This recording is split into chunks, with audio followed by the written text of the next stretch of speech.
Have you ever wondered what the great philosophers would think if they could converse with each other today? From ancient Greece to contemporary thought, the ideas of these thinkers have shaped the world we know, challenging our beliefs and expanding our perspectives. Prepare for a fascinating journey through quotes that challenge us to question our perceptions and reflect on our own existence. Join us and discover how these phrases continue to resonate in our lives today. Be consistent in your efforts. Perseverance is the key to success. Respect your elders. Honor the wisdom and experience of others. Be loyal to your friends. True friendship is a treasure. Be honest in your words and actions. Integrity is essential. Cultivate virtue. Kindness and justice are admirable qualities. Control your emotions. Anger and envy cloud judgment. Learn from your mistakes. Failure is an opportunity to grow. Be humble. Arrogance drives people away. Value education. Knowledge is power. Be grateful. Recognize the blessings of life. Treat others as you would like to be treated. The universal golden rule. Be patient. Good things take time. Be compassionate. Putting yourself in someone else's shoes will make you more human. Be responsible for your actions. Every choice has consequences. Be fair. Equity is the foundation of a healthy society. Be brave. Face your fears and challenges. Be optimistic. A positive attitude attracts positive things. Be curious. Never stop learning. Be adaptable. Change is inevitable. Be organized. Order makes life easier. Be punctual. Respect for other people's time is important. Be generous. Giving without expecting anything in return is rewarding. Be critical of yourself. Self-reflection is essential for personal growth. Be tolerant. Respect the differences of others. Be independent. Trust your own abilities. Be creative. Innovation is the key to progress. Be decisive. Don't be afraid to make decisions. Be flexible. Be able to change your mind. Be persistent. Don't give up in the face of obstacles. Be grateful to nature. Live in harmony with the environment. Be aware of your thoughts. Your thoughts create your reality. Be kind to yourself. Self-compassion is important for mental health. Be a good listener. Listen carefully to others. Be a good leader. Inspire others to achieve their goals. Be a good follower. Collaborate with others to achieve a common goal. Be a good citizen. Contribute to the well-being of your community. Be a good father/mother. Educate your children with love and discipline. Be a good son/daughter. Honor your parents and take care of them in their old age. Be a good friend. Be loyal, trustworthy, and understanding. Be a good lover. Love with passion and respect. Be a good professional. Develop your skills and knowledge. Be a good artist. Express your creativity in any way. Be a good athlete. Take care of your body and mind. Be a good musician. Enjoy the beauty of music. Be a good dancer. Express your emotions through movement. Be a good cook. Enjoy the pleasures of life. Be a good gardener. Connect with nature. Be a good writer. Communicate your ideas clearly and concisely. Be a good reader. Broaden your horizons. Be a good human being. Live a full and meaningful life. Virtue is not a goal, but a path. The constant search for personal improvement is essential. True knowledge is born from experience. Theory must be complemented by practice. Modesty is the basis of wisdom. Recognizing your limitations allows you to learn. Honesty is the best policy. The lie always comes to light. Gratitude transforms adversity. Being grateful for what you have allows you to overcome challenges. Patience is the key to perseverance. Don't be discouraged by obstacles. Compassion. Before we go on, if you're keen on turning your finances around and securing the financial freedom you've always wanted, be sure to check out the link below. Compassion is the bridge to human connection. Empathize with others and strengthen your relationships. Education has no limits. Keep learning throughout your life. The family is the pillar of society. Take care of your loved ones and cultivate strong relationships. Nature is our teacher. Observe and learn from the cycles of life. Inner harmony generates outer peace. Cultivate calm in your mind. Self-discipline is freedom. Master your impulses and achieve your goals.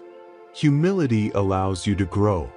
Accept constructive criticism and learn from it. Generosity enriches the soul. Giving without expecting anything in return makes you happier. Loyalty is the foundation of trust. Be faithful to your commitments. Integrity is an unwavering value. Be honest with yourself and others. Wisdom is found in the little things. Appreciate the details of life. Beauty lies in simplicity. Avoid unnecessary complexity. Strength is built by facing challenges. Don't be afraid to leave your comfort zone. Hope is the fuel of the soul. Maintain a positive vision of the future. Reflection allows you to grow. Spend time thinking about your actions and decisions. Creativity is the spark of innovation. Look for new ways of doing things. Adaptability allows you to survive. Accept change and evolve. Cooperation is the key to collective success. Work as a team and share your knowledge. Empathy connects you with others. Put yourself in other people's shoes and understand their feelings. Gratitude allows you to enjoy the present. Appreciate what you have right now. Humility makes you more accessible. People feel more comfortable with you. Perseverance leads you to achieve your goals. Don't give up at the first obstacle. Compassion makes you more human. Help others without expecting anything in return. Education is the most powerful tool. Open your mind to new ideas. The family is your refuge. Take care of your loved ones and they will take care of you. Nature gives you peace and tranquility. Connect with her through walks or outdoor activities. Inner harmony allows you to face any challenge. Cultivate calm in your mind. Self-discipline sets you free. Master your impulses and achieve your goals. Humility allows you to learn. Accept constructive criticism and improve. Generosity enriches your life. Giving without expecting anything in return makes you happier. Loyalty is the foundation of strong relationships. Be faithful to your commitments. Integrity is an unwavering value. Be honest with yourself and others. Wisdom is found in the little things. Appreciate the details of life. Beauty lies in simplicity. Avoid unnecessary complexity. Strength is built by facing challenges. Don't be afraid to leave your comfort zone. Hope is the fuel of the soul. Maintain a positive vision of the future. Reflection allows you to grow. Spend time thinking about your actions and decisions. Creativity is the spark of innovation. Look for new ways of doing things. Adaptability allows you to survive. Accept change and evolve. Cooperation is the key to collective success. Work as a team and share your knowledge. Empathy connects you with others. Put yourself in other people's shoes and understand their feelings. Gratitude allows you to enjoy the present. Appreciate what you have right now. Humility makes you more accessible. People feel more comfortable with you. Perseverance leads you to achieve your goals. Don't give up at the first obstacle. Knowledge begins in wonder. An unexamined life is not worth living. Speak so that I may know you. The friend must be like money. Before needing it, it is necessary to know its value. An honest man is always a child. There is only one good, knowledge, and one evil, ignorance. The only true knowledge is knowing that you know nothing. I prefer knowledge to wealth. The happiest man is the one who needs the least. Virtue is the only good. He who does not know how to obey does not know how to command. The best revenge is to live well. Before we go on, if you're keen on turning your finances around and securing the financial freedom you've always wanted, be sure to check out the link below. Whoever is angry with you gives you a gift. He who does not love himself cannot love anyone. Wisdom begins with recognizing our own ignorance. He who is capable of doing something is also capable of teaching. He who does not strive to improve does not deserve to improve. True wisdom is in recognizing what you don't know. The best way to learn is to teach. He who does not know how to listen does not know how to speak either. He who does not have a goal will not get anywhere. He who settles for little always has much. Envy is a declaration of inferiority. Happiness does not depend on what we have, but on what we are. The best way to predict the future is to create it. He who does not risk does not win. He who has a reason to live can endure anyhow. Life is too short to worry about small things. True freedom is inner freedom. He who does not forgive is condemned to suffer. He who sows actions collects habits. He who sows habits collects character. He who sows character reaps destiny. Beauty is in the eyes of the beholder. Love is the only force capable of transforming an enemy into a friend. True friendship is a soul that lives in two bodies. Education is the most powerful weapon you can use to change the world. He who does not learn from history is condemned to repeat it. The best way to get to know a person is to discuss with them. Virtue is easier to preach than to practice. Justice is what suits the strongest. Happiness is not a season to reach, but a way of traveling. True wisdom is knowing what to ignore. He who does not have dreams does not have wings. Life is a journey, not a destination. He who does not risk anything achieves nothing. The best way to overcome fear is to face it. He who does not love himself cannot love anyone. Happiness is a choice, not a condition. Life is too short to live it any other way than happily. True happiness is found in giving, not receiving. The best way to change the world is to be yourself. Where love reigns, laws are unnecessary. At night, especially, it is beautiful to believe in the light. The best wealth is to be content living with little. Thinking is the dialogue of the soul with itself. Knowledge is the only good that multiplies when shared. Ignorance breeds more confidence than knowledge. True wisdom lies in recognizing that we do not know everything. He who falls in love with himself has no rival. Music is a moral law. Beauty is the first thing you feel and the last thing you understand. The man who has not educated himself is not worthy of being free. Philosophy is the preparation for death. Love is the triumph of imagination over intelligence. He who does not know how to obey does not know how to command. Justice is the interest of the strongest. He who has no shame has no courage. Virtue is knowledge. Education is the training of the soul for virtue. True freedom is inner freedom. Man is a political animal. Democracy is the worst form of government, except for all the others that have been tried. Poetry is the imitation of imitation. Dialectic is the art of carrying out a dialogue. Happiness does not consist of pleasure, but of virtue. Friendship is the inseparable companion of virtue. The body is the prison of the soul. The soul is immortal. Justice is giving each person what is due to them.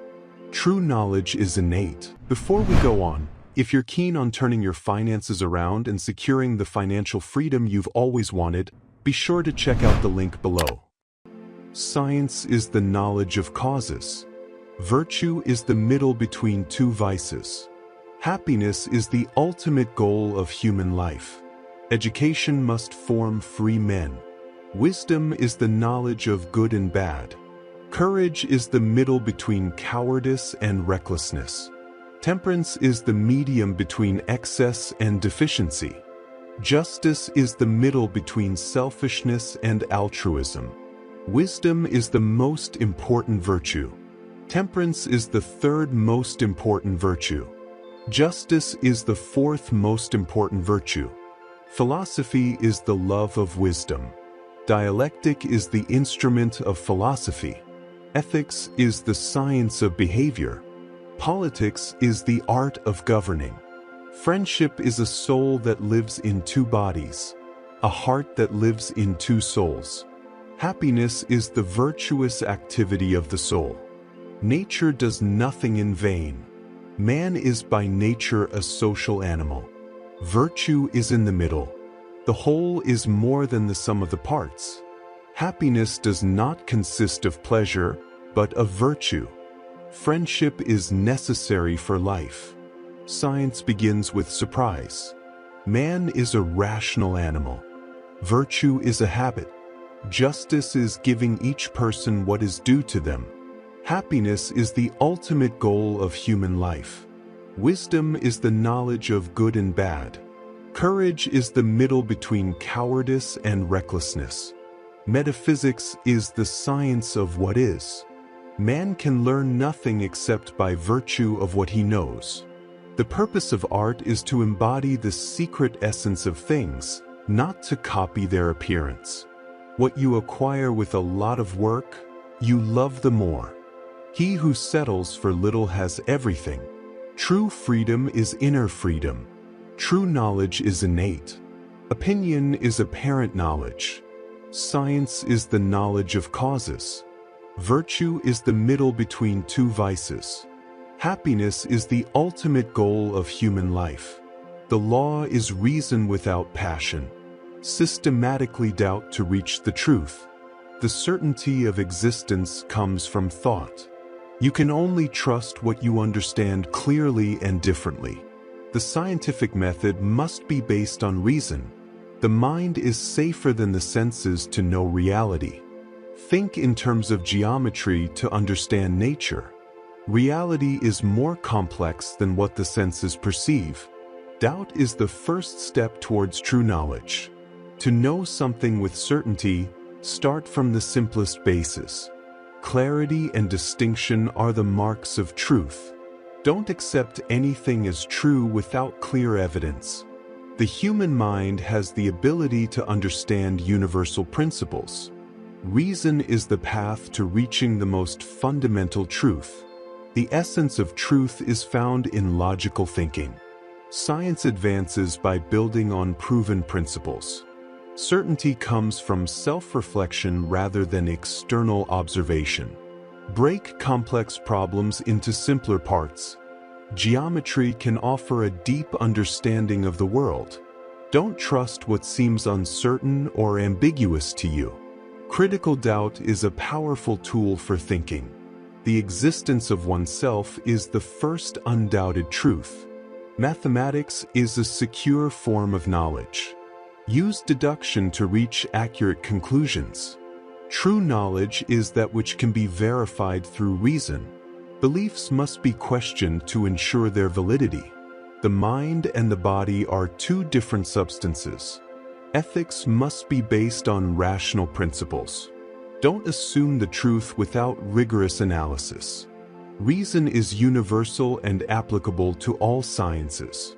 Errors come from a lack of clarity in thinking. Knowledge is built from evident certainties. The existence of God is fundamental for certain knowledge. Personal reflection is essential for true understanding. Innate ideas are part of the human mental structure. Science should be free of bias and unproven assumptions. The Cartesian method involves separating problems into manageable parts.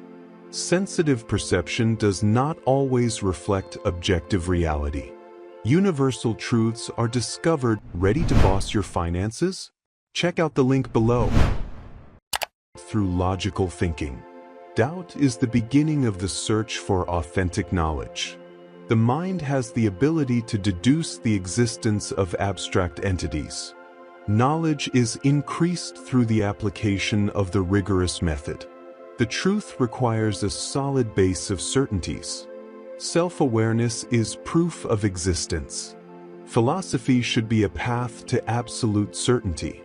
Critical analysis of ideas is necessary to avoid errors. The search for truth is a methodical and continuous process. Clear thinking leads to true conclusions.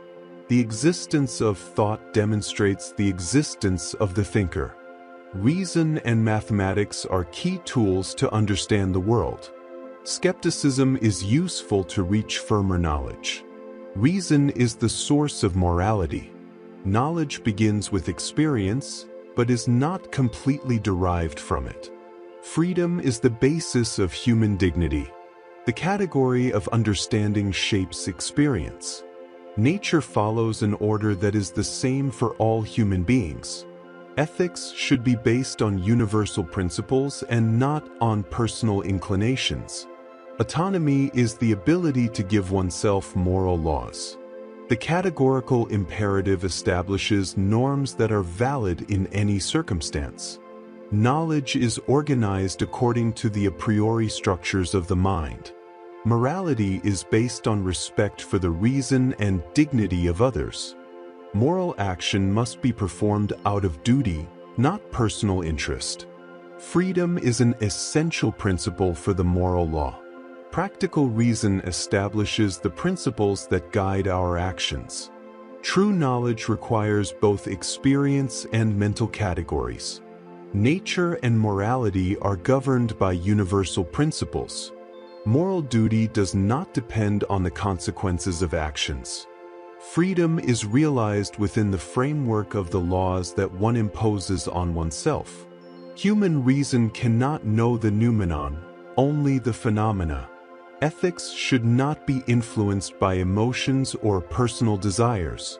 The moral law is manifested in the ability to legislate for oneself and for others. Moral principles are a priori and do not derive from experience. Morality is based on the ability of reason to formulate universal principles. True freedom is obedience to the moral law that one gives to oneself. Phenomena are reality as we perceive it, while the noumenon is unknowable. The autonomy of the will is fundamental for human dignity. Moral action is one that is carried out in accordance with universal law. Empirical experience is shaped by the a priori structures of the mind. Morality demands that we treat people as ends in themselves, not as means. Practical reason is not subordinated to sensible experience. Knowledge is limited to what we can experience and conceptualize. Freedom implies the ability to act in accordance with laws that one has legislated for oneself. Ethics is based on the capacity of reason to establish universal principles. The categorical imperative is a guide to objective moral action. Human dignity is based on the capacity of human beings to legislate morally. The moral law is expressed in the autonomy of the will. A priori concepts are necessary for the possibility of knowledge. Experience is conditioned by the mental categories that structure perception. Morality requires that our actions can be universalized without contradiction. Freedom is compatible with the existence of universal moral laws. Duty is the only true basis of morality. Practical reason must guide our actions towards universal respect. Phenomenal reality is subject to the laws that the mind imposes. Kantian ethics promotes action in accordance with principles that can be universalized. The ability to legislate morally is what defines the dignity of humanity. Knowledge is conditioned by the a priori structures of the mind. Morality cannot depend on personal inclinations or consequences. True freedom is found in obedience to the moral laws that one chooses for oneself. The mind organizes experience through categories such as time and space. The categorical imperative requires that we treat others. Before we go on, if you're keen on turning your finances around and securing the financial freedom you've always wanted, be sure to check out the link below. With respect and as ends in themselves. Moral autonomy is the foundation of ethics and human dignity. Human knowledge is based on experience. Ideas are copies of sensory impressions. Causality is a habit of thought. The belief in the continuity of objects is a projection of the mind. Personal identity is a collection of perceptions. Reason is a slave to passions. Miracles have no basis in reason, since they are improbable. Justice arises from social utility. Morality is based on feelings of approval or disapproval. Impressions are more vivid than ideas. Moderate skepticism is a reasonable position. Human nature tends to look for patterns and connections. Custom is the great guide of human life. The mind cannot go beyond experience. Beliefs about cause and effect are based on habitual association. Emotions are what determine our actions, not reason. Organized religion is often based on superstition. Freedom and necessity are compatible. The human mind is limited and cannot understand the entirety of reality. Sympathy is the basis of morality. Natural laws cannot be violated by miracles. Science is based on observation and experiment, not speculation.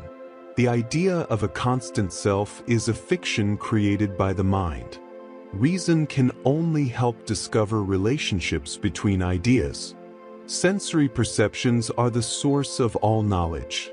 Morality is subjective and varies according to cultures and times. The existence of an external world is something we believe out of habit. Inductive reasoning is based on experience and not logical certainty. The mind creates connections between ideas through habit. Truth is not something we can possess with absolute certainty. Religion is often the result of fear and ignorance. Experience teaches us about the relationship between cause and effect. Morality cannot be derived from reason, but from emotions. Personal identity is a construction based on memory. Belief in the continuity and consistency of nature is a mental habit. Reason can discover falsehood, but it cannot motivate action. Knowledge of reality is based on present impressions and not on abstract ideas. The human mind has a natural tendency toward superstition. Ethics is based on utility and what promotes happiness. The relationship between cause and effect is inferred from past experience. Reason has a limited role in justifying our beliefs. Faith in a god or gods is a social and cultural phenomenon. The laws of nature are the only guides to rational behavior. Morality arises from social utility and sympathy. Sensory perception is the basis of all human knowledge. Experience is the only sure guide in life. Religious beliefs are often based on fear rather than reason. The human mind tends to project regularities onto the outside world. Causality is not an inherent property of objects, but an interpretation of the mind. Knowledge is always provisional and must be revised in light of new experiences. Man is born free, but everywhere he is chained. Nature has made man happy and good, but society corrupts him. The state of nature is a state of equality and freedom. The general will must guide policy to reflect the common interest. Education should focus on developing character and morals. The social contract is an agreement to form a political community. Sovereignty resides in the people, not in the rulers. Freedom is obeying the law that one has imposed on oneself. Private property is the origin of inequality and conflict. Civilization has alienated man from his natural state. Self-love is the basis. Before we go on, if you're keen on turning your finances around and securing the financial freedom you've always wanted, be sure to check out the link below. Of morality. Natural piety is a principle of human ethics. Good government is one that promotes the happiness of its citizens. Inequality is a social construction, not a natural condition. Education must respect the natural development of the child. True freedom is found in living in accordance with nature. Man is naturally good, but institutions have degraded him. The will of all is not the same as the general will. Individual freedom must be subordinated to collective freedom. Direct democracy is the ideal form of government. Civil society must be based on justice and equity. Self-love is fundamental to self-preservation. Music and the arts can reflect the state of society. Compassion is an innate quality of humanity. True religion is the religion of the heart, not that of institutions. Education must prepare citizens for public life. Sovereignty cannot be represented, only exercised directly. Science and technical progress do not guarantee human happiness. The law is the expression of the general will and must be respected. Freedom and equality are fundamental principles of social life. Life in society requires a balance between rights and duties. Justice is the foundation of civil society. The general will is always right, but the judgment can be wrong. Nature has endowed man with freedom and the ability to choose. Education must promote the integral development of the individual. Religion should be a private matter and not a state matter. The corruption of customs is the result of luxury and idleness. True patriotism is selfless and seeks the common good. Legitimate authority is derived from the consent of the governed. Political freedom is the freedom to participate in collective decision-making. Wealth inequality is a source of social discord. Reason must guide human behavior, but without suffocating feelings. Simple and natural life is superior to the artificial life of modern society. Education must respect the freedom and dignity of the child. Culture and civilization have distanced man from his true nature. Popular sovereignty is inalienable and indivisible. The ideal state is one in which the laws adjust to the general will. Human happiness depends more on harmony with nature than on wealth. Virtue is the conformity of life with reason and nature. Respect for freedom and equality is essential for a just society. God has died and we have killed him. The Superman is the goal that humanity must achieve. Life is a constant will to power. What doesn't kill me makes me stronger. Eternal recurrence is the idea that everything repeats itself eternally. Nihilism is the consequence of the loss of absolute values. Man is a rope stretched between the animal and the Superman. Truth is a construction of perspectives. Morality is an illusion created for the weak. The will to power is the driving force of existence. Art is the great seductress of life. Amor fati is the love of destiny as it is. Superior men create their own values. Cultural decadence is the result of the denial of life. Music expresses the tragic background of existence. Compassion can be a form of weakness. Knowledge is a form of power. Philosophy must be lived, not just thought. Faith in science is a new form of religiosity. Authenticity is about creating your own path. Life is chaos, and order is a temporary illusion. Slave morality is a morality of resentment. The Superman transcends the categories of good and evil. Laughter is an expression of overcoming the seriousness of life. The will to live is more important than reason. The free spirit is one who frees himself from all chains. The greatness of man is in his ability to overcome his condition. Suffering is an essential part of human existence. Creativity is the highest expression of the human being.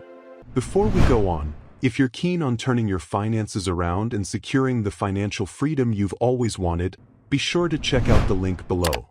Life without music would be a mistake. Philosophy is a search for truth beyond appearances. The individual must find his own path in life. Criticism is necessary for the evolution of thought. Pessimism is a lack of vitality. Culture should be a celebration of life and not a denial of it. History is a succession of interpretations and not objective facts. Man must accept the reality of his own finitude. Courage is necessary to face the truth of existence. Freedom is the ability to create our own values. Morality is a tool for social control. The human being is a creator of meanings. Tragedy is an art form that celebrates life in its entirety. Life should be lived as a work of art. Love is a form of self-affirmation. Death is an integral part of life and must be accepted. Wisdom consists of living in harmony with nature. The strength of an individual is measured by his ability to bear the truth. Faith in progress is a modern illusion. Reality is a construction of our perceptions.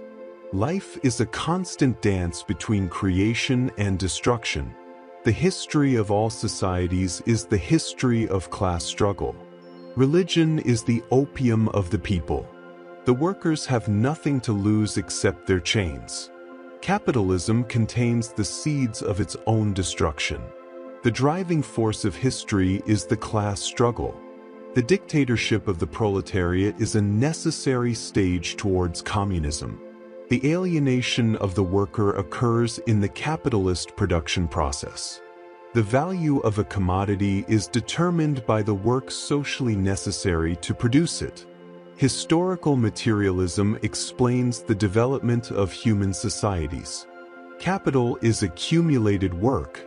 The dominant ideology in a society is the ideology of the ruling class. Exploitation is based on the extraction of surplus value. The state is an instrument of oppression of one class over another. Revolution is the only way to fundamentally change a society. Private property is the source of inequality and oppression. The proletariat is the revolutionary class par excellence.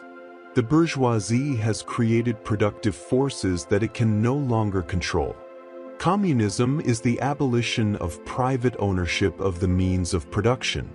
Work under capitalism is alienating and dehumanizing. The emancipation of workers must be the work of the workers themselves. Capital tends to concentrate in fewer hands, leading to centralization. Commodity fetishism disguises the social relations of production. The superstructure reflects the economic base of society. The accumulation of capital requires the continuous exploitation of labor. The working class should not trust the promises of the bourgeoisie. Social transformation requires class consciousness. Class struggle is inevitable in a capitalist society. History is a succession of modes of production and their conflicts. Classical political economy does not recognize the inherent exploitation of capital. The proletarian revolution will establish a classless society. The capitalist market is inherently unstable. The division of labor generates alienation and extreme specialization. The abolition of private property will lead to a free and just society. Capitalist production is based on the expropriation of labor. The labor theory of value explains the creation of value in the economy. Bourgeois democracy is a way of maintaining class rule. The fight for better working conditions is only the first step. Dialectical materialism is a tool to analyze social reality. Technological development under capitalism increases exploitation. The capitalist seeks to maximize surplus value at the expense of the worker. Ready to boss your finances? Check out the link below. Class consciousness develops through struggle. The capitalist system internationalizes production and trade. The proletariat must organize internationally. The ultimate goal of communism is the disappearance of the state. Ideology is a distortion of reality to serve the interests of the ruling class. History is the process of humanity freeing itself from exploitation. Wage labor is a form of modern slavery. The bourgeoisie plays a revolutionary role, but also a destructive one. The development of productive forces surpasses capitalist production relations. Communism seeks a society where the free development of each is the condition for the free development of all. The unconscious is the place of repressed desires. Dreams are the royal road to the unconscious. Repression is a psychic defense mechanism. The ego is located between the ID and the superego. Neurosis is the result of unresolved unconscious conflicts. Libido is the psychic energy of sexual instincts. Transference is a key phenomenon in the psychoanalytic process. The Oedipus complex is a crucial stage in child development. The mind is structured into conscious, preconscious, and unconscious. Sublimation is the channeling of impulses into socially acceptable activities. The pleasure principle guides behavior toward the search for gratification. Neurotic anxiety arises from fear of unconscious impulses. Defense mechanisms protect the self from anxiety. The superego represents the internalization of social norms and values. Catharsis is the release of repressed emotions through expression. Fixation can occur if an individual does not adequately resolve a psychosexual stage. Projection is attributing our own repressed feelings or desires to others. The unconscious can influence our thoughts and actions without us knowing it. The failed act reveals unconscious desires. The phallic phase is important for the formation of sexual identity. Psychoanalytic therapy seeks to make the unconscious conscious. Regression is a return to earlier stages of development in response to stress. Narcissism is self-love that can be healthy or pathological. The death drive is a tendency towards self-destruction and aggression. Free association is a technique to explore the unconscious. Displacement is redirecting feelings toward a substitute object. Identification is a mechanism by which we adopt characteristics of others. Ambivalence is the coexistence of opposite feelings towards the same person or object. Dream censorship transforms unacceptable content in dreams. Childhood trauma can have lasting effects on adult life. Dream analysis reveals internal conflicts. Repression is the process of keeping painful thoughts out of consciousness. Psychosexuality encompasses all stages of individual development. The ego acts as a mediator between the demands of the ID, the superego, and reality. Latency is a phase of relative calm in childhood sexual development. Denial is rejecting the reality of painful events or situations. Introjection is the internalization of other people's attributes. Resistance is the patient's opposition to facing unconscious contents. The life drive is the energy that drives conservation and reproduction. Humor analysis can reveal hidden aspects of the unconscious. Symbolization is representing one object or concept through another. Grief is the process of adapting to the loss of a loved one. Positive and negative transference are emotions directed to the analyst. Drive is a biological need that drives action. Psychoanalytic therapy seeks the resolution of internal conflicts. Repetition compulsion is the tendency to repeat traumatic situations. The psychopathology of everyday life reveals aspects of the unconscious mind. Before we go on, if you're keen on turning your finances around and securing the financial freedom you've always wanted, be sure to check out the link below. The oral phase is the first stage of psychosexual development. Elaboration is the process of integrating unconscious contents into consciousness. Metapsychology is the theoretical framework that encompasses all aspects of psychoanalytic theory. Philosophy seeks truth beyond common beliefs. Knowledge is a combination of experience and inference. Logic is the basis of rigorous thinking. Skepticism is a healthy posture in the face of doubt. Science is the best tool to understand the world. Freedom of thought is essential for progress. Organized religion often impedes intellectual freedom. Mathematics is an abstract logical structure. Democracy is valuable because it allows criticism and change. Ethics is based on the search for good for humanity. Love is one of the main forces that make life worth living. Education should encourage curiosity and critical thinking. Absolute certainty is rarely attainable. Tolerance is essential for a civilized society. Language is a powerful tool to express ideas. The story shows the importance of questioning authority. Politics should be based on reason and not emotions. Happiness is found in creative and meaningful activity. The truth is independent of our opinions and desires. Justice is treating everyone fairly and equitably. Cultural relativism can lead to acceptance of injustices. Philosophy must be useful for practical life. Pacifism is a morally defensible position in many circumstances. Ignorance is one of the main causes of suffering.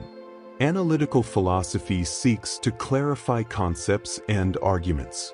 Individual freedom is a fundamental right. Fear is one of the main sources of intolerance and hatred.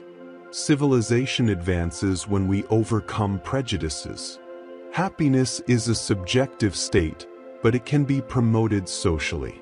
Criticism of religion must be respectful, but also frank. Reason and logic are essential tools for solving problems. The love of the truth must be stronger than the love of our beliefs. Moral education is as important as intellectual education. Curiosity is the engine of scientific discovery. Philosophy can help you face life's uncertainties. Inequality is a moral and political issue that must be addressed. The philosophy of logic studies the principles of valid reasoning. Art and culture enrich the human experience.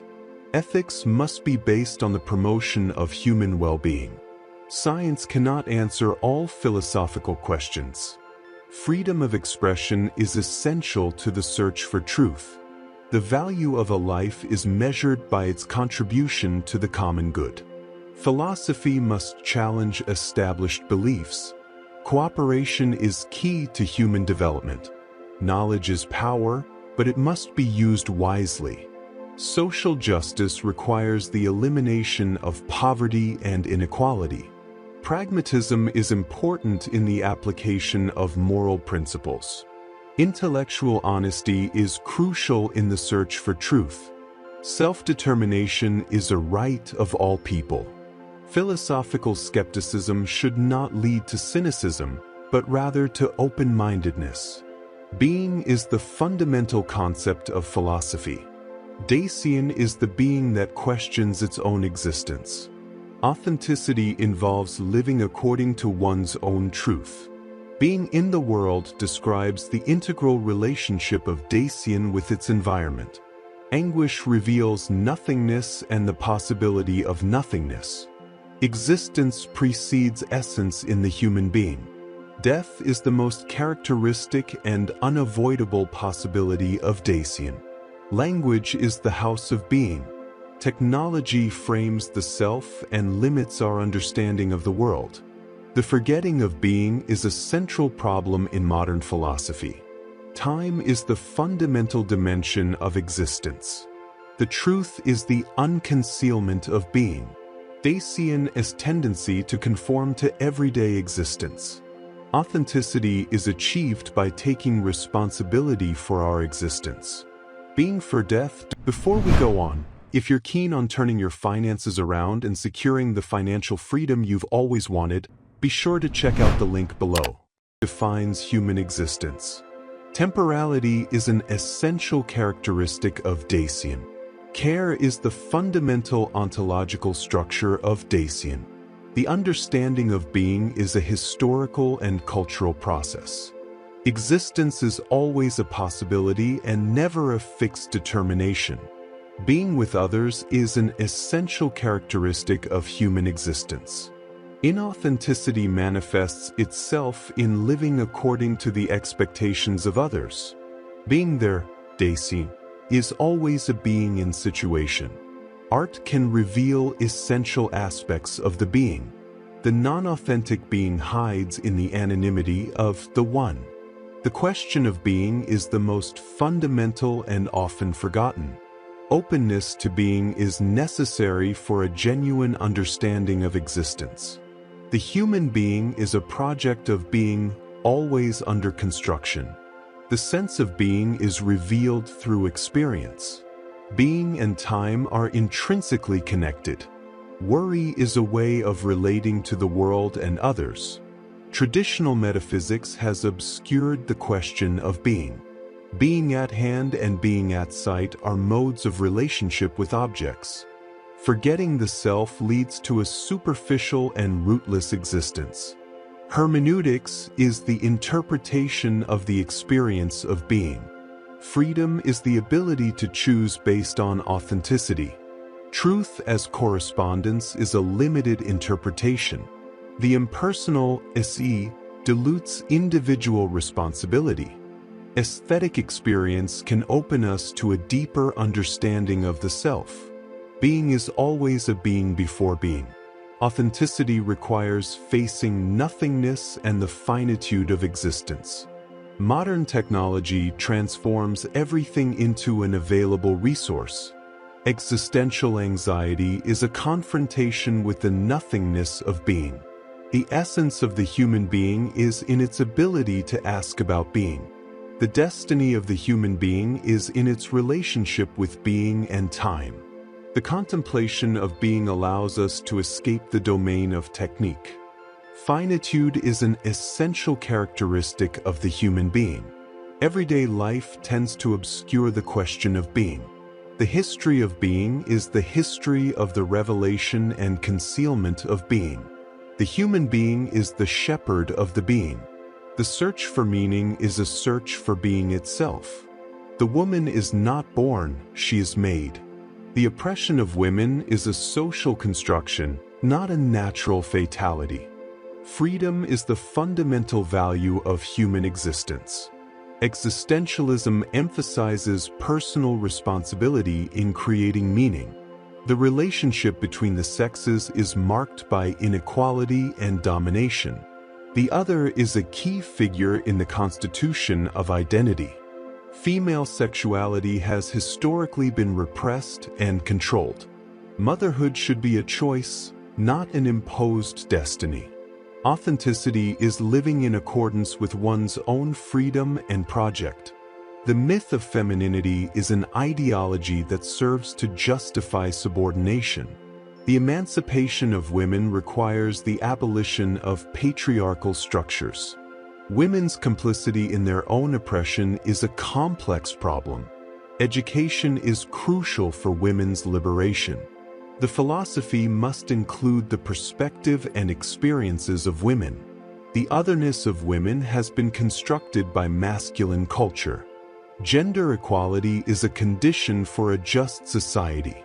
Marriage has been an institution of oppression for many women. Autonomy is a fundamental right of all people. The economic oppression of women reinforces their social dependence. Existence precedes essence also in gender identity. Sorority is a path to the fight against gender oppression. Love should be based on equality and mutual respect.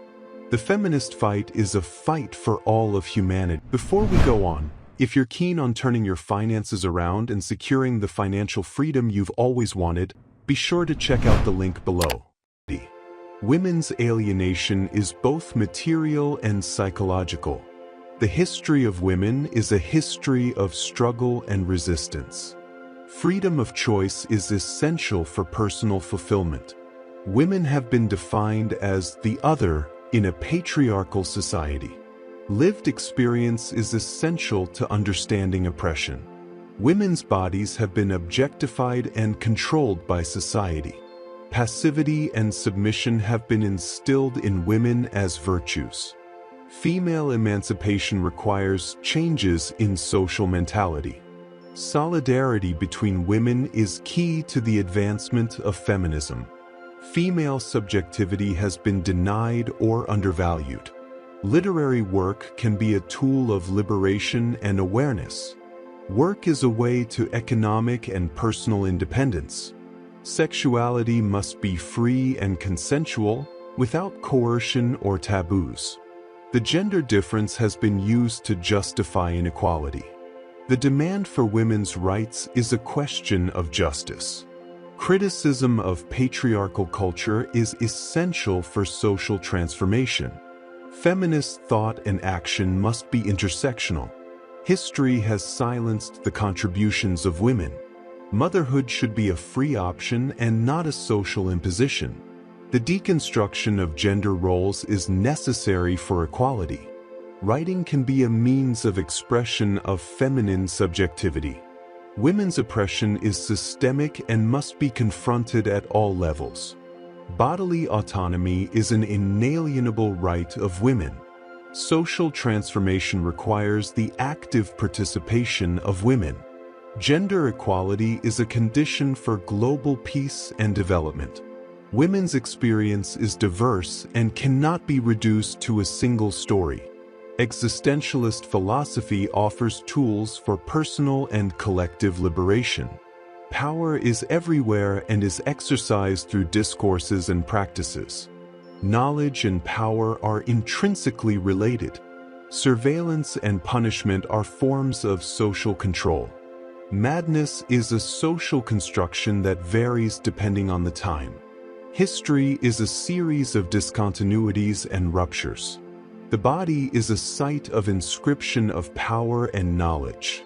Biopower regulates the lives of populations through policies and regulations. Sexuality is a social construction and a field of power. Institutions such as prisons and hospitals are control devices. Discipline produces docile and useful bodies. The archaeology of knowledge analyzes the historical conditions of knowledge production. Genealogy studies the history of formations of power and knowledge. Discourse is a mechanism of power that defines what is considered truth. The panopticon is a metaphor for constant surveillance in modern society. Confession is a practice that produces truth and regulates subjectivity. Resistance is an inherent part of power relations. Biopolitics deals with the management of the life and health of populations. The notion of subject is a historical and cultural construct. Power is not something that is possessed, but something that is exercised. The human sciences are involved in the construction of subjectivity. Modernity has created new ways of disciplining and controlling. Power operates through the normalization of behaviors and practices. Scientific discourse is a form of authority and control. Self-practices are ways in which individuals relate to themselves. The history of sexuality reveals how power has regulated bodies and pleasures. The relationship between knowledge and power is manifested in the creation of categories and norms. Truth is an effect of power relations. The archive is a set of discourses that delimit what is sayable and what is thinkable. The subject is an effect of discursive practices and not a prior essence. Power is not concentrated in a single institution, but is dispersed across multiple networks. Government techniques are aimed at managing people's behavior. Discourse analysis reveals the power structures in a society. History is not linear or progressive, but full of ruptures and discontinuities. Sexuality has been an object of regulation and control throughout history. Discipline is exercised through a series of institutions and practices. Normativity defines what is considered normal or abnormal. Mental health and psychiatry are fields of exercise of power. Exclusionary practices define what is acceptable within a society. The microphysics of power examines how power operates at the local, everyday level. Knowledge is not neutral but is crossed by power relations. Self-regulation is a form of internalized social control. Truth is produced and sustained by regimes of power. Forms of punishment have evolved from public torture to surveillance. Confession has become a central technique in the construction of modern subjectivity. The practice of criticism is essential to challenge power structures. Pastoral power describes a form of control focused on the management of life. Freedom is understood in relation to structures of power and control. Sexuality is a strategic field for the analysis of power relations. The archaeology of knowledge explores how discourses are formed and transformed. Modern subjectivity is a product of the techniques of power and knowledge. Communication is the basis of social action and mutual understanding. The public sphere is a space where citizens can debate freely. Communicative rationality is opposed to instrumental Ready to boss your finances? Check out the link below. Rationality. Consensus is the ideal objective of democratic discourse. The theory of communicative action examines how people coordinate their actions. Political legitimacy is based on the rational agreement and consent of citizens. Modernity is characterized by the differentiation of spheres of value. The system and the life world are two components of society that must be balanced. Deliberative democracy is a model that emphasizes citizen participation in decision-making. Discourse ethics focuses on the ideal conditions for communication. Reason can be used to overcome the crisis of modernity. Human rights are fundamental to justice and dignity. The knowledge society requires a well-informed public sphere. The colonization of the life world by the system is a central problem of modernity. Language is a means of interaction and understanding between people. Political power must be subject to public criticism and citizen control. Technology and science must be evaluated from an ethical perspective. Individual autonomy is a key value in democratic theory. History is a process of collective learning through conflict and resolution. Technical rationality cannot replace ethical and political deliberation. Solidarity is essential for a just and cohesive society. Cultural identity must be respected within a framework of universal rights. Globalization poses challenges to democracy and social justice. Criticism of ideology is necessary to reveal the hidden interests in the discourse. Democratic participation is crucial for the legitimacy of the state. Justice is based on equity and recognition of the rights of all. Emancipation is achieved through criticism and self-reflection. The plurality of opinions in the public sphere enriches democratic debate. Deliberation is a way to resolve conflicts peacefully and rationally. Transparency and openness are fundamental values in a democracy. Critical theory seeks to transform society through reflective criticism. Interculturality must be promoted within the framework of mutual respect. The legitimacy of power depends on its rational acceptance by the governed. Politics must be guided by the common good and not by particular interests. Morality develops in the context of social interaction. Discourse ethics require that all participants have equal opportunities to express their views.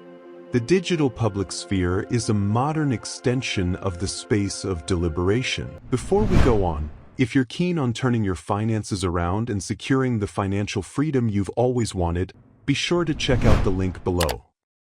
Communication is a process of constructing shared meanings. Practical rationality involves deliberation about the goals and values of the action. The legitimacy crisis occurs when citizens lose confidence in institutions. Cultural diversity is a wealth that must be protected and valued. Cooperation and dialogue are essential to solve global problems. Education is essential to form critical and participatory citizens. Consensus theory emphasizes the importance of reaching agreements through dialogue. Democracy is more than a voting system. It is a way of life and communication. Deliberative politics fosters mutual respect and understanding. The criticism of instrumental reason is a criticism of the excessive use of technocracy. Global justice is a challenge in an interconnected and unequal world. Critical reflection on culture and society is essential for social progress. Ethical responsibility involves considering the consequences of our actions for others. Gender is a social and performative construction, not a fixed essence. Gender identity is produced through repeated acts and practices.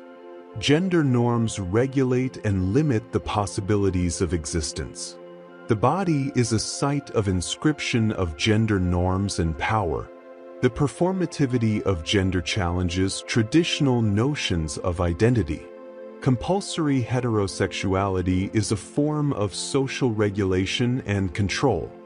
Discourse on gender is a field of power and resistance. Identity politics must question established normative categories. The notion of woman is a multiple and plural category, not a uniform. Resistance to normative gender can open spaces for new forms of identity. Feminism must address the intersectionality of gender, race, and class. Identity is a social construction that is constantly transforming. Queer theory challenges binary categories of gender and sexuality. Gender normativity can be challenged through subversion and performance. Identity politics must consider context and individual experiences. Gender performativity can be an act of resistance and subversion. Critical gender theory questions the power structures that shape identity. Identity is not an internal essence, but a series of acts and representations. Visibility and representation are crucial to identity politics. Gender regulations perpetuate inequalities and exclusions. The critique of gender binarism opens space for a greater diversity of identities. Performativity is linked to social and cultural practices. Sexuality is also a social and cultural construction, not simply biological. The deconstruction of gender allows us to question and challenge established norms. Gender identity is formed by the interaction between the individual and society. Gender theory must consider the dynamics of power and oppression. The performativity of gender can challenge traditional categories of identity. Gender politics requires a critique of normative power structures. Queer theory offers a framework for exploring non-normative identities. The destabilization of gender categories can create new possibilities of existence. Identity is a process in constant change and reconstruction. The subversion of gender norms can open possibilities for new forms of subjectivity. Gender theory must address material realities and lived experiences. Critique of gender normativity is essential for social justice. Gender identity is influenced by discursive and social practices. Resistance to gender norms can be an act of Before we go on, if you're keen on turning your finances around and securing the financial freedom you've always wanted, be sure to check out the link below. Affirmation and liberation. Performativity theory challenges traditional notions of stable identity. Gender politics must consider the interactions between power and identity. The deconstruction of normative categories can generate new forms of inclusion. Identity is not a fixed entity, but a series of practices and relationships. Gender performativity is a means to challenge and subvert social norms.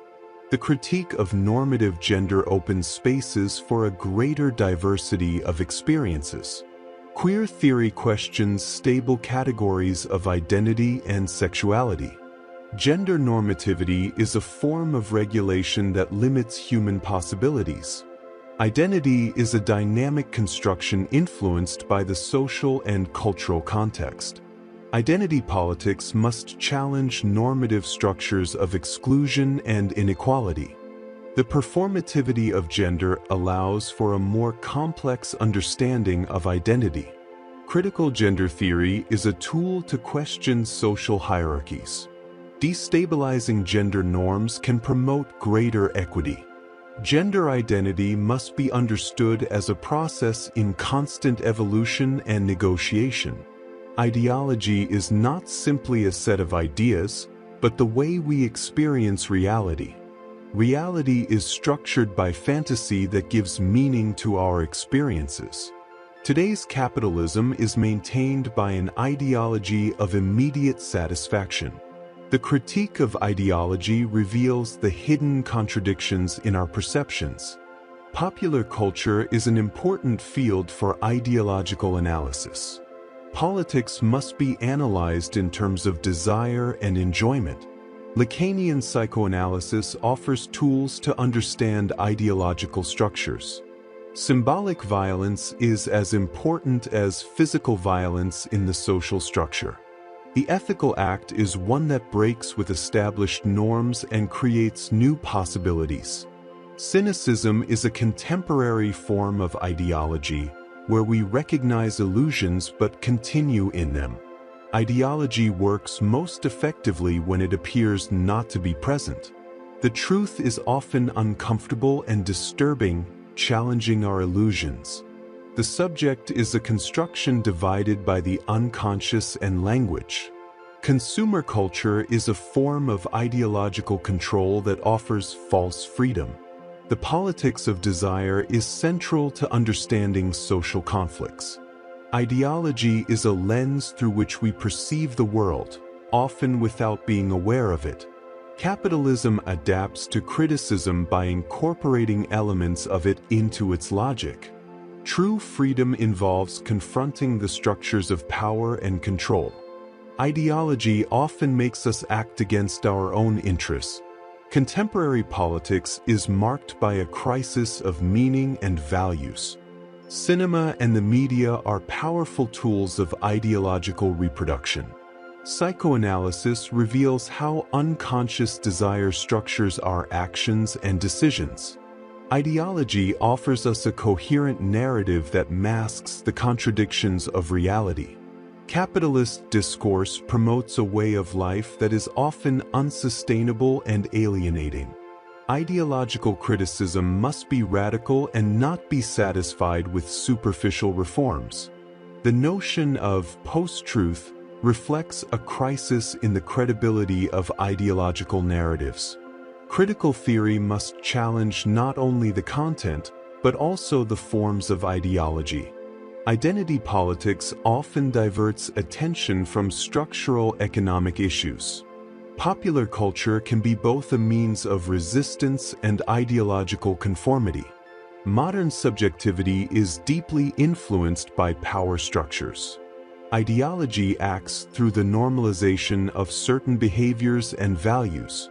The paradox of contemporary freedom is that it is often experienced as an obligation.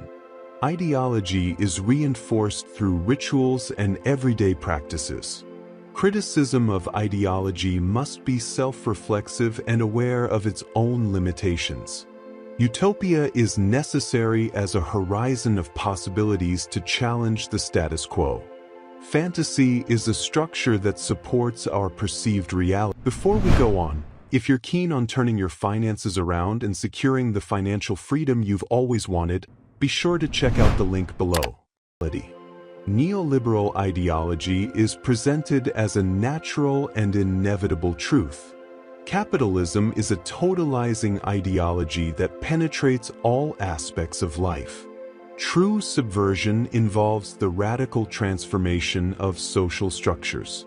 Critical theory must go beyond denunciation to propose alternatives. Ideology often works through the promise of future satisfaction. Identity is mediated by power structures and social discourses. Entertainment culture distracts from fundamental issues of power and inequality. The politics of enjoyment is a tool to understand the dynamics of power and desire. Ideology provides us with a narrative that justifies existing inequalities. Subjectivity is an ideological construction that can be transformed. Cultural criticism is essential to reveal the structures of domination. Modern ideology often presents itself as post-ideological, denying its own influence. Resistance to ideology requires critical consciousness and ethical commitment. Social transformation must address both material and ideological structures. The ability to flourish as a human being depends on a set of basic opportunities and freedoms. Human dignity is respected by ensuring that all people can develop their capabilities. Social justice requires the recognition and promotion of human capabilities. Education is essential for the development of capabilities and autonomy. Emotions have a central role in our moral life and must be properly cultivated. Philosophy must be connected to the practical concerns and real problems of life. Compassion is an emotion essential to morality and social justice. Literature and the arts enrich our moral understanding and empathy. Gender equality is crucial for a just and equitable society. Justice requires the creation of conditions so that everyone can lead dignified and valuable lives. The ability to live a full life includes access to health, education, and political participation. Capability theory focuses on what people can actually do and be. Global justice means ensuring that all people, regardless of their background, have basic opportunities. Philosophy must address structural inequalities and injustices in society. Personal autonomy is a fundamental value that must be protected and promoted. Empathy is key to understanding the perspectives and needs of others. Political philosophy must be based on a deep understanding of human nature. The protection of human rights is essential for the dignity and respect of people. Justice is not only a matter of distribution of resources, but also of respect and recognition. Cultural diversity enriches our lives and must be valued and respected. Democracy requires active and educated participation of all citizens. The ability to express thoughts and feelings is essential to personal freedom. Justice involves creating conditions for equal opportunities in all aspects of life. Institutions must be evaluated based on how they promote or restrict human capabilities. Human dignity is incompatible with extreme poverty and social marginalization. Environmental justice is an integral part of social justice. Philosophy must be accessible and relevant to the general public. Compassion and mutual respect are essential for peaceful coexistence.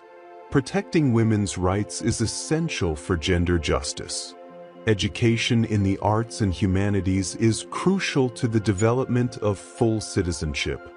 Justice involves the removal of barriers that prevent people from living fully. The ability to participate in political life is a fundamental right of all citizens.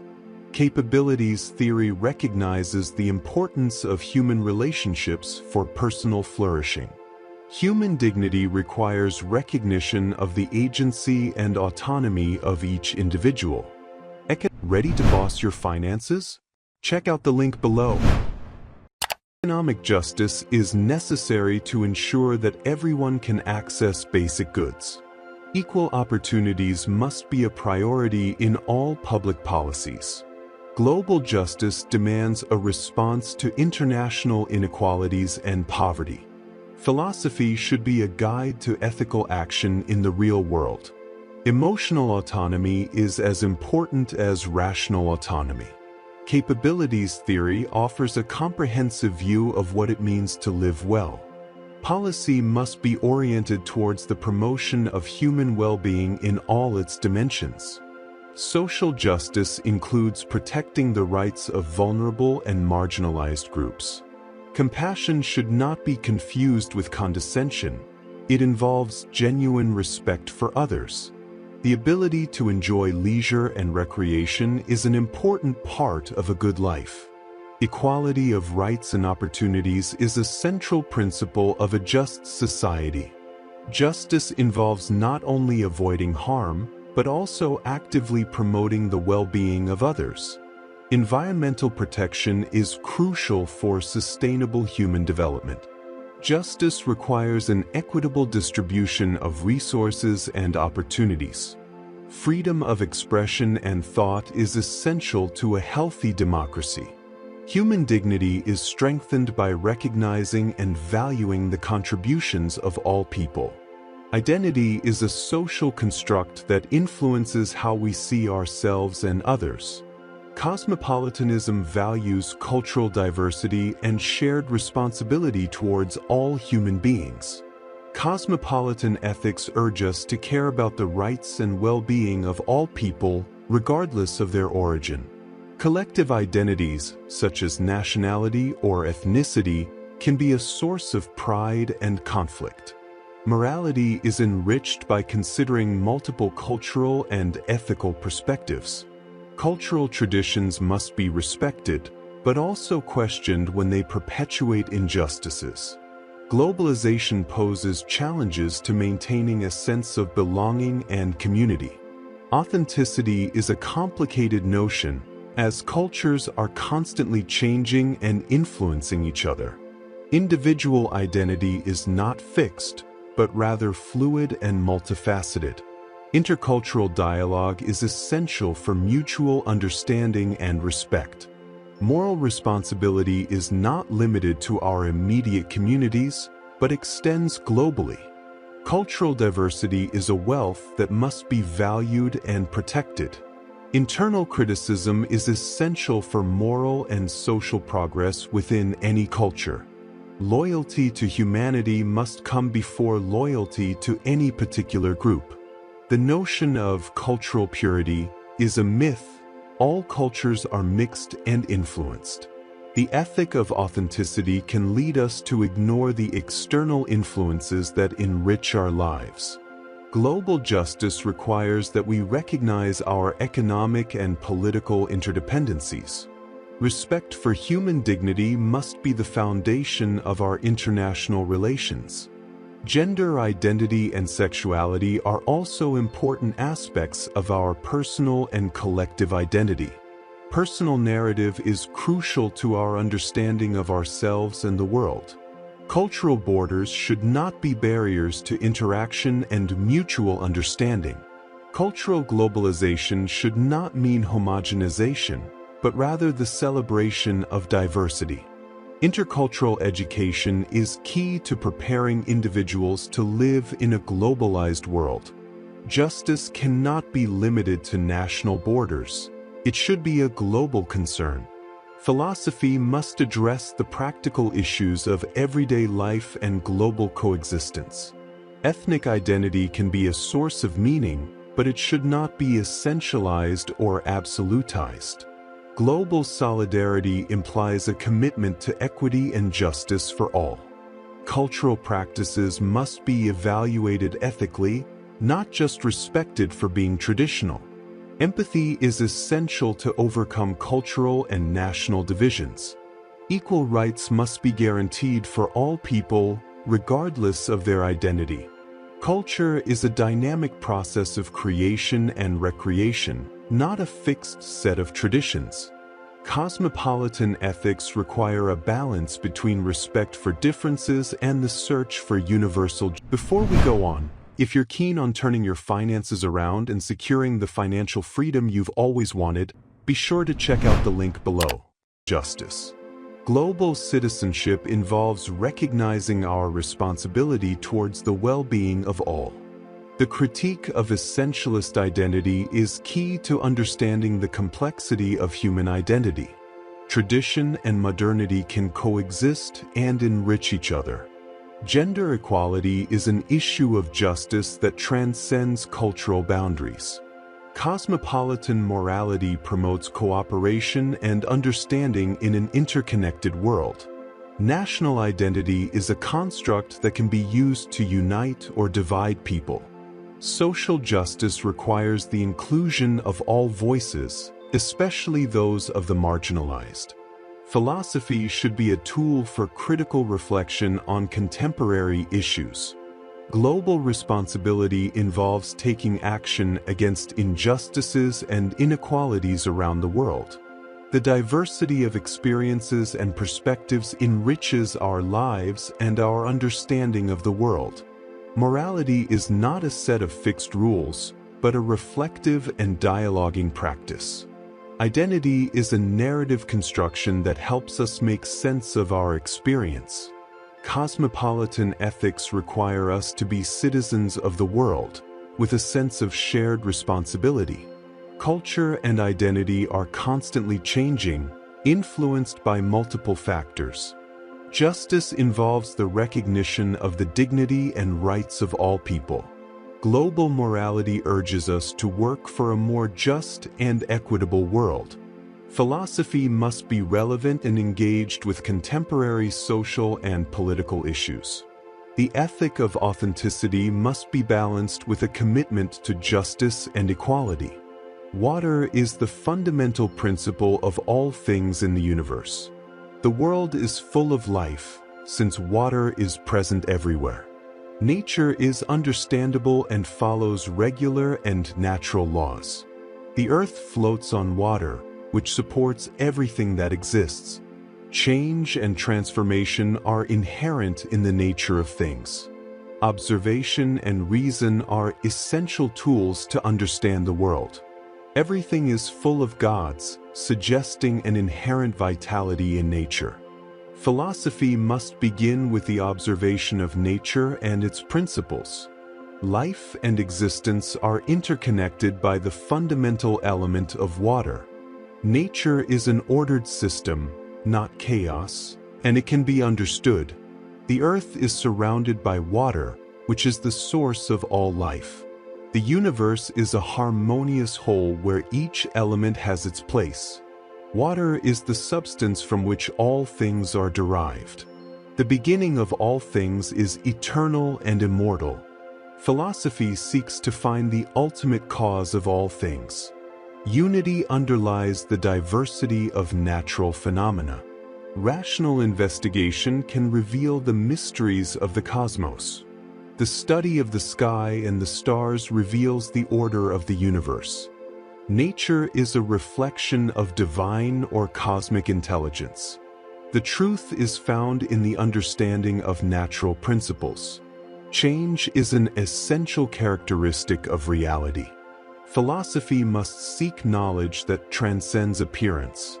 Human reason is capable of discovering the laws that govern the world. Water is the essence of life and all material things. The earth is a flat disk floating on an infinite ocean. Nature has an underlying order that can be discovered. The ultimate reality is simple and can be understood through reason. The universe is a whole connected by a unifying principle. Natural philosophy seeks to understand the origin and constitution of the world. Water, being fluid and changing, symbolizes life and movement. The search for knowledge begins with amazement before nature.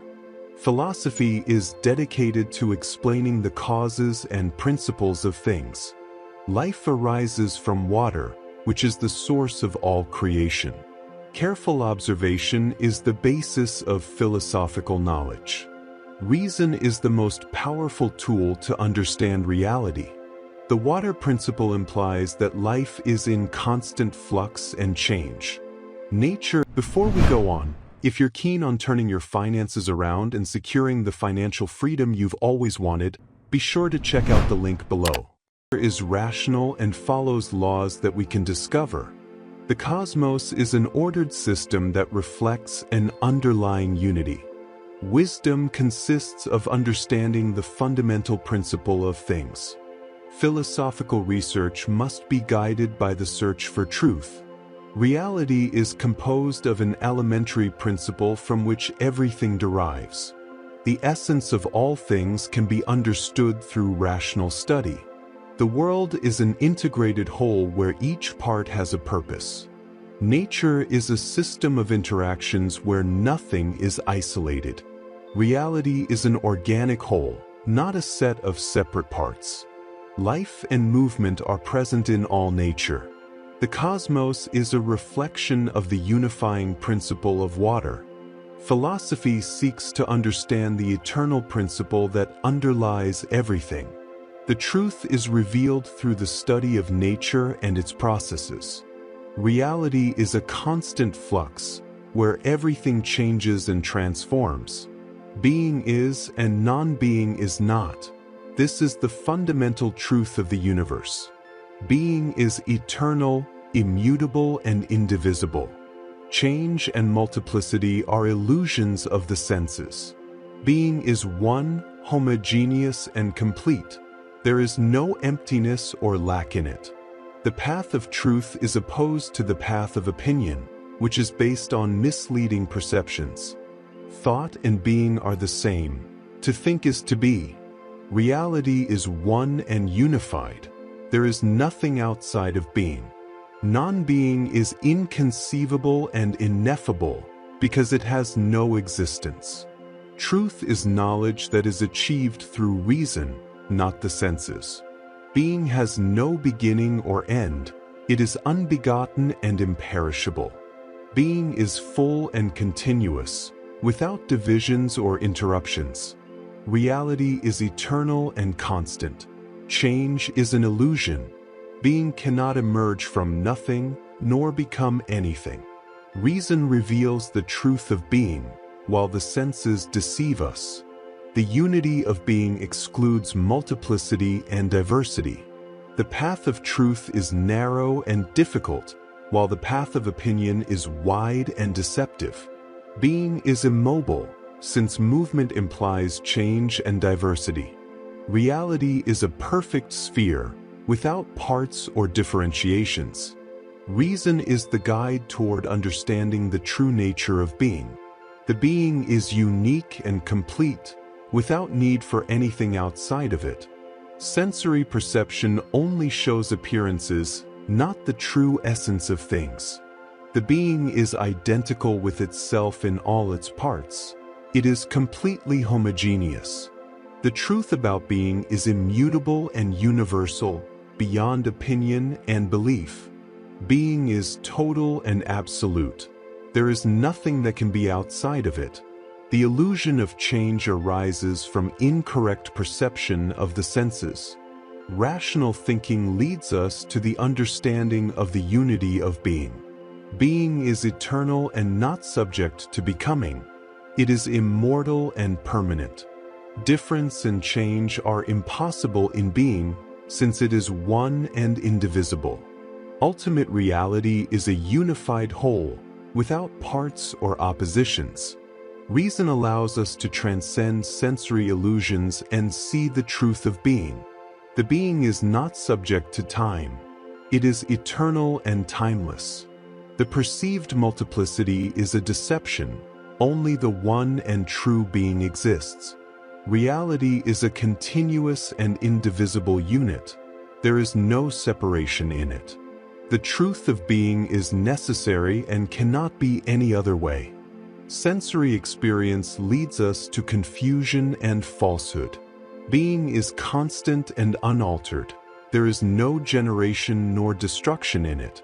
Reason is the only means to achieve true knowledge of being. Being is all that is. Before we go on, if you're keen on turning your finances around and securing the financial freedom you've always wanted, be sure to check out the link below. Is and all that can be. Nothing can exist outside of it. The unity of being excludes the plurality and diversity of entities. Reality is one, without divisions or internal differences. The perception of change and diversity is an error in judgment. Being is the only true reality. Everything else is appearance. The truth about being is simple and direct, although difficult to accept. Being has no parts or composition. It's completely simple.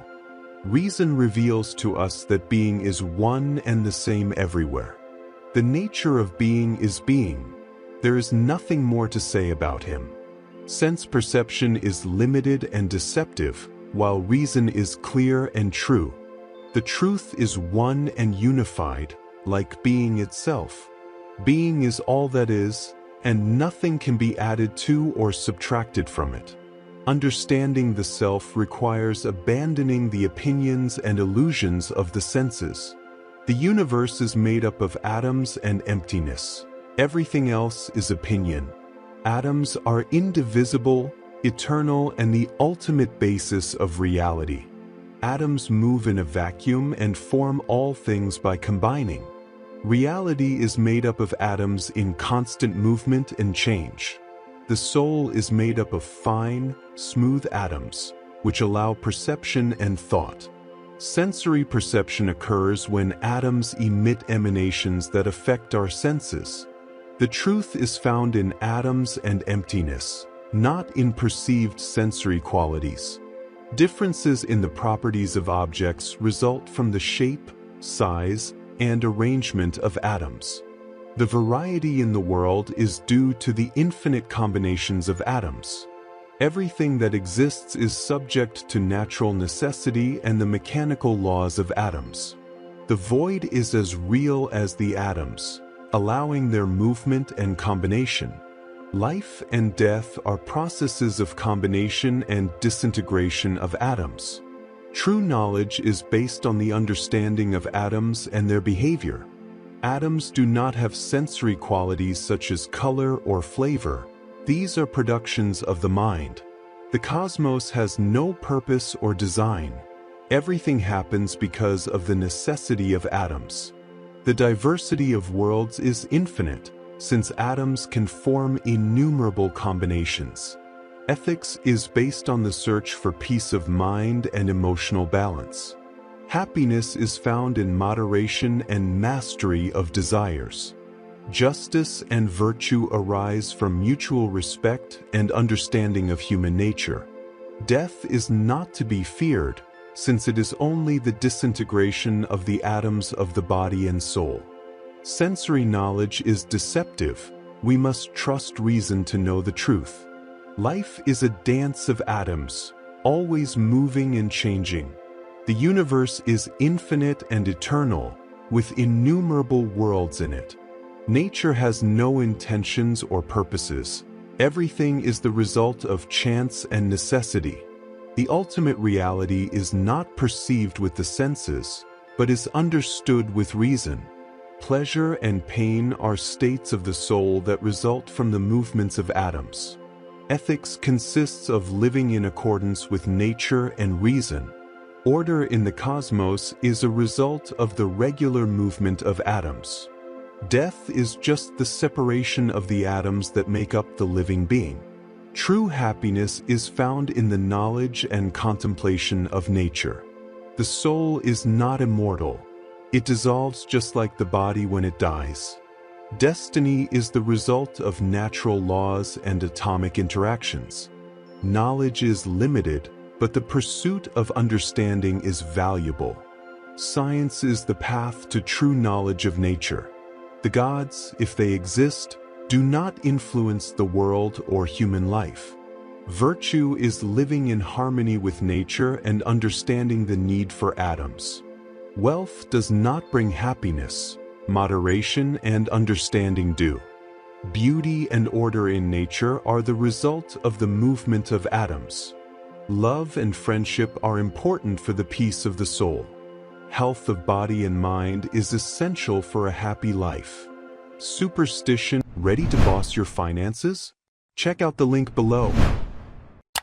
And fear of gods are irrational and must be overcome. Philosophy helps us understand the nature of the universe and our place in it. The human mind is capable of discovering the laws that govern the movement of atoms. Joy is found in understanding and accepting reality as it is. Virtue is found in knowledge and self-discipline. Peace of soul is achieved through reason and understanding of nature. The diversity of forms and phenomena is due to variations in atoms.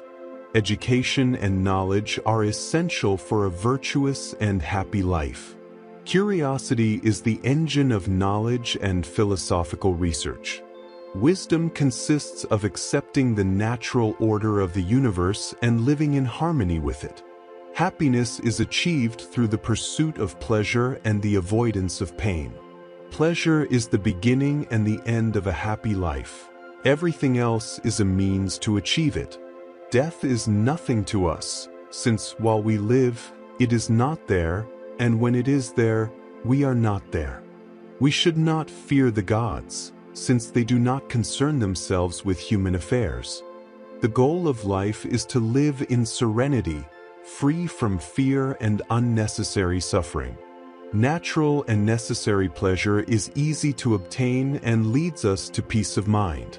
True wealth consists of enjoying the little things necessary for a simple and full life. Prudence is the greatest virtue, since it guides us in choosing pleasures and avoiding pain. Friendship is one of life's greatest pleasures and a source of security and support. Philosophy frees us from superstitions and irrational fears, leading to a happy life. The pleasures of the body are temporary, while the pleasures of the soul can be long-lasting. Nature provides us with everything we need for a full life. It is reason that should guide our choice. The desire for unnecessary things is a source of restlessness and suffering. Self-discipline is key to enjoying simple pleasures and avoiding excess. Knowledge of nature helps us understand the limits of our desires and needs. The fear of pain and death is irrational and must be overcome to live fully. The desire for fame and power is a source of disturbance and must be avoided. Ataraxia, or tranquility of the soul, is the ideal state of balance and inner peace. Pain is bearable when we understand that it is temporary and we can learn from it.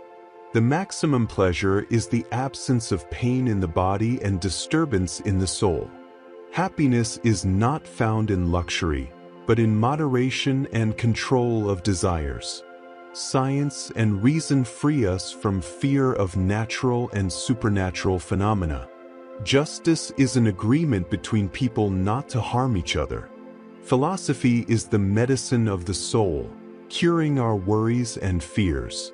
Frugality is a virtue that allows us to enjoy life without excess.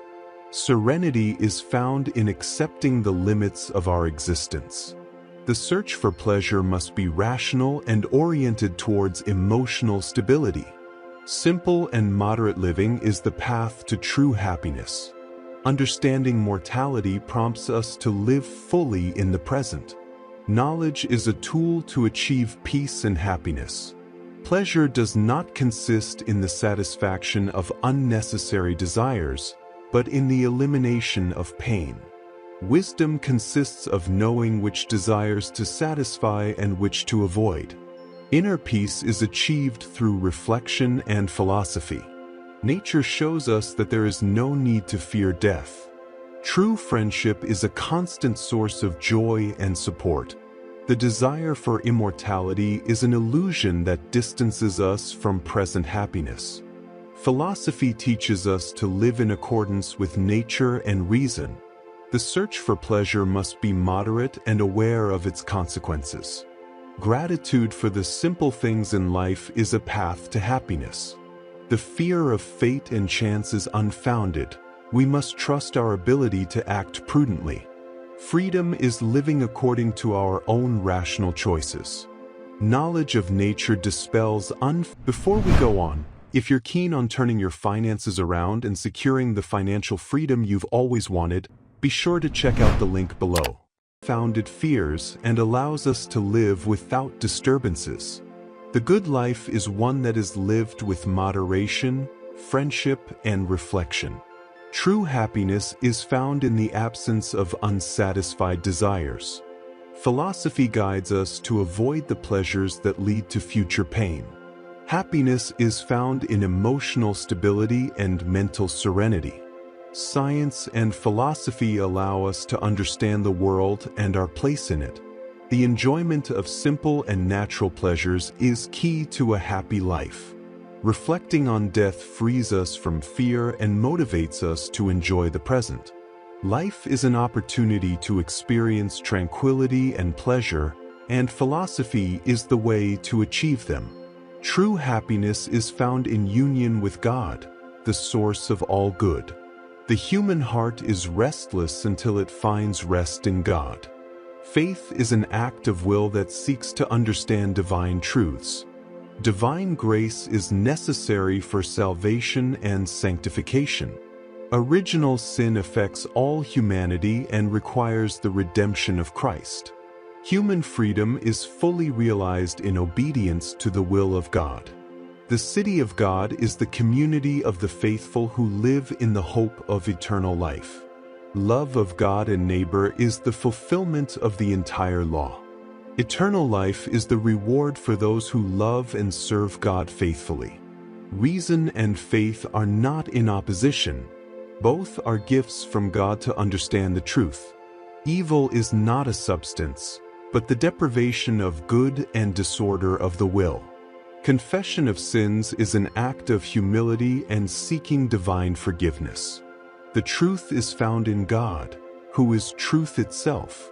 Time is a creation of God and a mystery that reveals His eternity. The Church is the body of Christ, the visible community of believers. The desire to know God is an essential part of human nature. Divine providence guides and sustains all things in the universe. The disordered love for temporal things distances the soul from God. Prayer is the means by which we communicate with God and receive His grace. Humility is the basis of all virtues and the path to holiness. Conversion is a change of heart and mind toward God. The Bible is the Word of God, a guide for life and faith.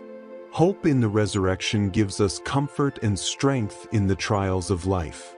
Charity is perfect love that seeks the good of others and glorifies God.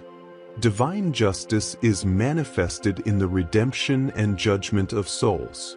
Self-knowledge is essential to knowing God and growing in holiness. God's mercy is infinite and He is always ready to forgive. Life in this world is a preparation for eternity with God. Wisdom is the knowledge of divine and human things in the light of faith. The Holy Spirit is the source of spiritual life and the guide of the Church. True freedom is found in loving service to God and neighbor. The Eucharist is the sacrament of love, the real presence of Christ among us. Suffering can be a means to grow in faith and get closer to God. Creation is a work of love from God, a reflection of His goodness and wisdom. God's will is always good, even when we do not fully understand it. The Christian life is a pilgrimage to the heavenly homeland, our true home.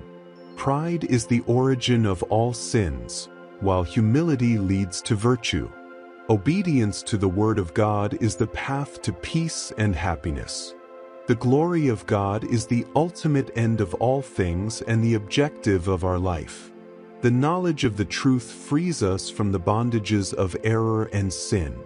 God's grace transforms the heart and enables us to truly love.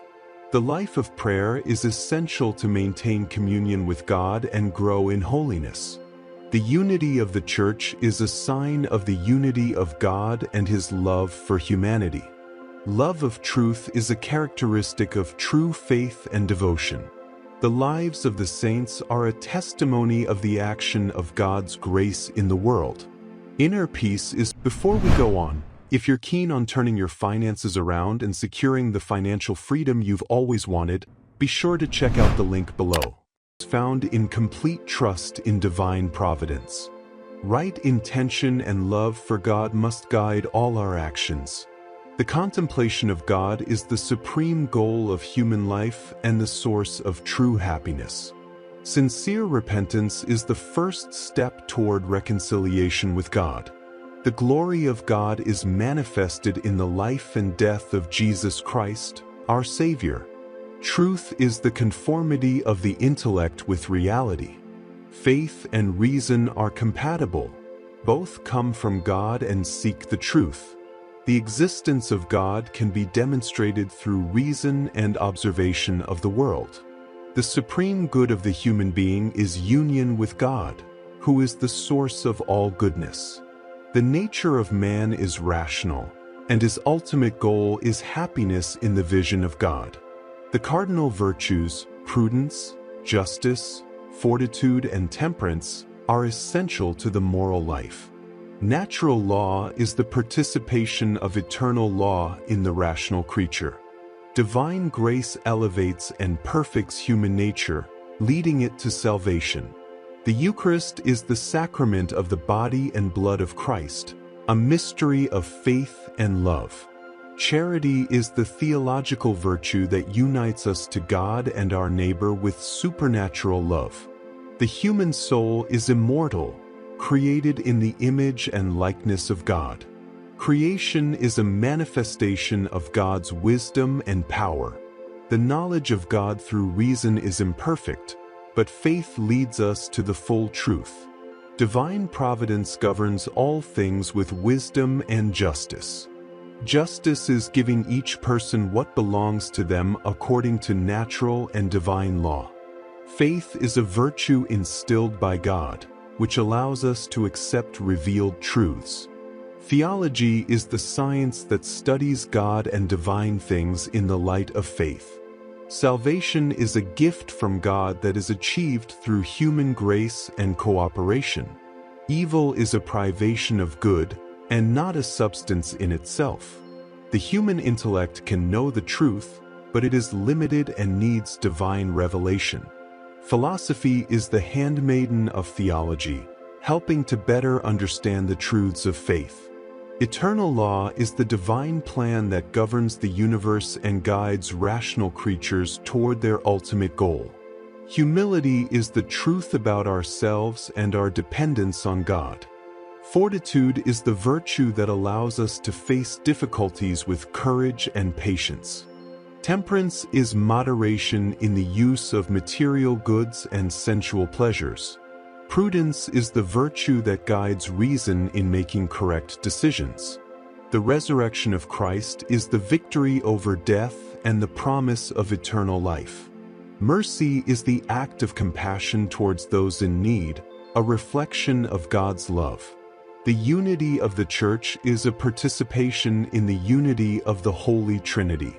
Marriage is a sacrament and a natural institution ordered for the good of the spouses and procreation. The contemplation of God is the highest activity of the human intellect and the source of true happiness. Scientific knowledge is not opposed to faith. Both seek to understand reality from different perspectives. The moral life is a preparation for eternal life with God.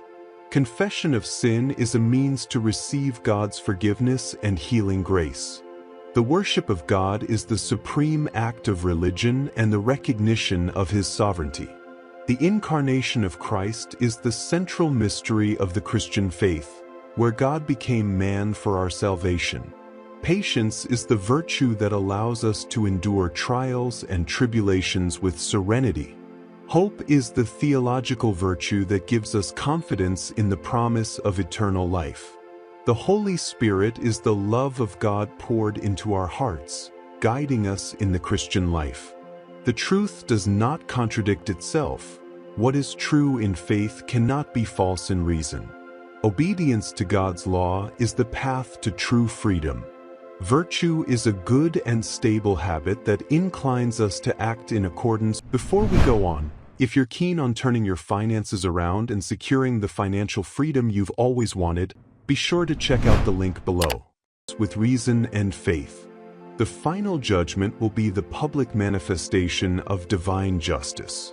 Creation ex nihilo means that God created everything from nothing by an act of his free will. Perfect happiness is only found in the beatific vision of God. Right intention is essential in all our actions so that they are morally good. Predestination does not eliminate human freedom. God knows all the possibilities and respects our choice. Natural knowledge of God is a first step towards faith, but it cannot replace revelation. The Christian life is a constant struggle against sin and a search for holiness. The glory of God is the ultimate end of all things and the purpose of our existence. The end justifies the means in the search for power and stability of the state. It is better to be feared than loved. If not, you can be both. Politics is the art of governing with cunning and pragmatism. Men are ungrateful, fickle, and willing to avoid danger. A ruler must be both a lion to scare away the wolves and a fox to avoid traps. Fortune governs half of our actions, but the other half depends on our free will. The appearance of virtue is often more important than virtue itself to a ruler. The prince must know how to act as a beast and as a man to maintain his power. Cruelty, used well, can be a means to consolidate power. Mercenary soldiers are unreliable. A prince must trust in his own strength. Politics must be studied and understood as a science. Prudence consists of knowing how to discern dangers and act accordingly. The greatness of a ruler is measured by the wisdom with which he handles adverse circumstances. A leader must be flexible and adapt to changing times and circumstances. Excessive generosity can be detrimental to a ruler. It is better to be considered stingy. Politics cannot be judged by the same standards as private morality. The success of a prince depends on his ability to anticipate the needs of his people. Frequent changes of government weaken the power of the state. History is a valuable guide to understanding the nature of power and politics. A ruler must keep the people happy and avoid the hatred of the powerful. Fortune favors the bold who are willing to act decisively. Cunning and the ability to deceive can be necessary tools in politics. War is a political tool and must be well managed. Peace should be the ultimate goal, but it should not be sought at any price. Leadership requires a balance between the use of force and persuasion. Reputation is a valuable resource for a leader and must be carefully cultivated. A prince must avoid being despised and hated to maintain his power. A leader's ability to disguise his true intentions is key to his success. Government leaders must be willing to break promises if necessary for the good of the state. The stability of government depends on the proper relationship between the ruler and the subjects. The art of war is fundamental to the art of government. The ruler's morality should not interfere with the effectiveness of his political actions. Leaders must know human nature to manipulate and direct people. Unity and loyalty are essential for a strong and lasting state. Leaders must be willing to make difficult and sometimes unpopular decisions. Foresight is essential to avoid disasters and manage crises. The appearance of being pious and religious can be politically advantageous. Discipline and organization are key to military and political success. The balance of power is fundamental to peace and stability in international relations. Fear can be a useful ally in maintaining order and obedience. The mistakes of rulers often have serious consequences for the state. Human nature is constant. The same political principles apply at all times. Leaders must be realistic and accept the imperfection of the world.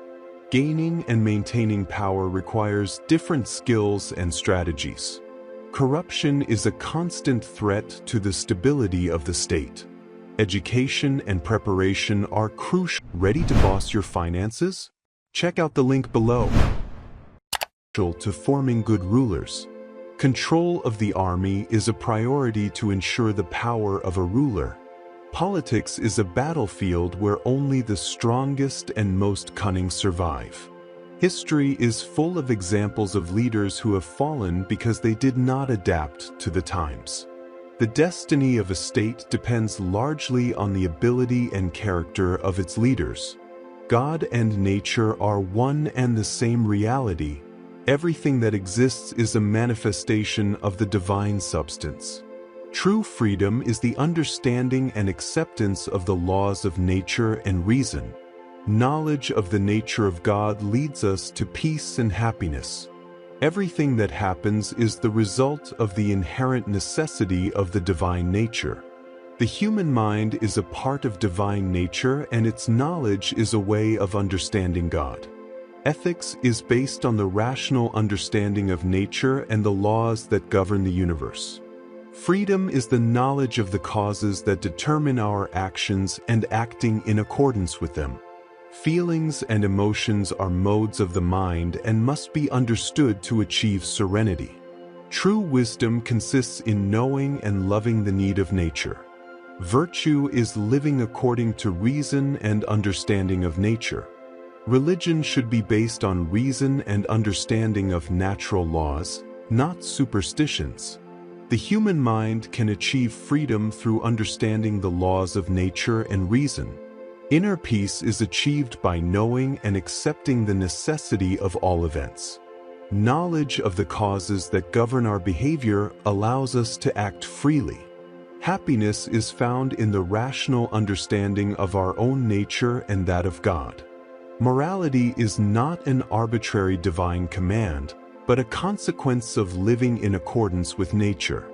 The perfection of the human mind is to achieve a clear and rational vision of reality. The force of nature and reason are the only true guides to ethical living. Freedom is not the absence of restrictions, but the understanding of causes and action according to them. Ethical life is living in harmony with the laws of nature and reason. Justice and equity arise from rational understanding and acceptance of need. Ignorance and prejudice are the greatest obstacles to freedom and happiness. Love towards God is love towards nature and the reason that governs the universe. True knowledge is a means to achieve inner peace and serenity. Freedom is realized to the extent that we understand the causes of our actions and accept them. Human life is an aspect of the life of the divine nature. Everything is interconnected. Happiness does not depend on external circumstances, but on the understanding of our own nature. Ethics is based on reason and understanding the interconnection of all things. True religion is based on reason and the understanding of natural laws, not on rituals or dogmas. The rational mind and understanding of nature are the keys to a full and happy life. Wisdom is the ability to understand and accept the need inherent in all events. Desire and passion must be understood and moderated through reason to live ethically. Freedom is not a state of anarchy, but the ability to live according to reason and necessity. Justice is based on equity and reason, not force or arbitrariness. Rational understanding of God frees us from fear and superstition. Ethics is an extension of philosophy based on the knowledge of nature and reason. The good life is a life lived in accordance with reason and nature. True religion is that which is based on the knowledge and rational understanding of God. Power and authority must be understood in light of reason and necessity, not coercion. Serenity and inner peace are achieved by understanding and accepting the necessity of all things. True wisdom is the knowledge of nature and the love of truth. Happiness is the result of living according to reason and understanding of nature. Ethics is not a matter of blind obedience, but of rational understanding and free choice. True freedom is the ability to... Before we go on, if you're keen on turning your finances around and securing the financial freedom you've always wanted, be sure to check out the link below. Act in accordance with reason and understanding of causes. Human life is an expression of divine life and must be understood in that context. The perfection of the human mind is achieved by knowing and loving nature and reason. Justice and equity are the manifestations of reason applied to social and political life. Freedom is living according to the need and understanding of nature. Ethical living is the result of understanding our own nature and that of others. Peace and happiness are found in the knowledge and acceptance of reality as it is. Human knowledge is based on experience and observation of the world. The mind at birth is a tabula rasa, a blank sheet that is filled with experience. Private property is a natural right derived from work and appropriation. The government must protect the natural rights of life, liberty, and property. Political authority derives from the consent of the governed. The law of nature is the reason that teaches us that all human beings are equal and independent. The separation of powers is essential to avoid abuse of authority.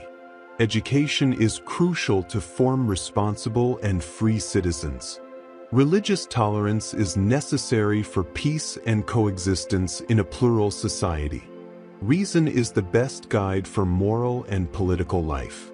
The state of nature is a state of perfect freedom and equality without a common government. The social contract is an agreement between individuals to form a civil society and a government. Freedom is not doing what one wants, but living according to the laws and not being subject to the arbitrary will of another. Unalienable rights cannot be waived or transferred, even by consent. Rebellion is legitimate when a government violates the fundamental rights of citizens. Happiness is the ultimate goal of human life and the end of politics. Sovereignty resides in the people, who have the power to create and change governments. Equality before the law is a fundamental principle of justice and good government. The legislative power is the most important in a civil society, but it must be limited. Freedom of expression is a fundamental right that must be protected. Property is a natural right that arises from work and the use of resources.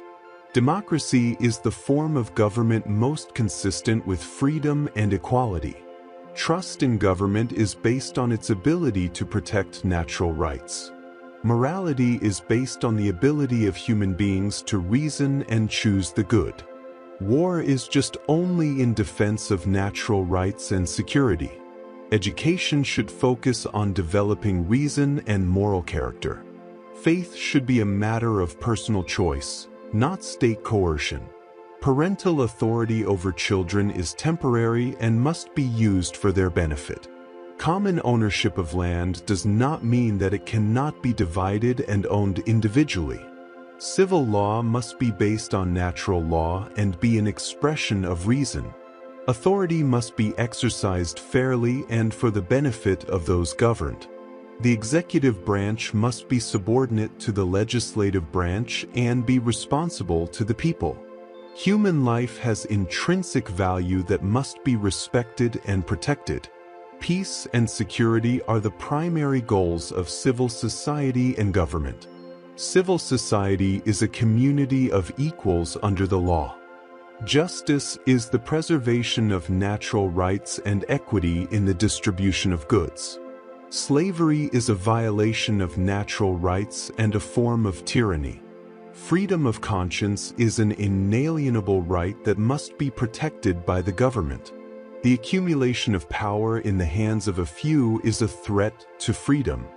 Explicit or tacit consent is the legitimate basis of political authority.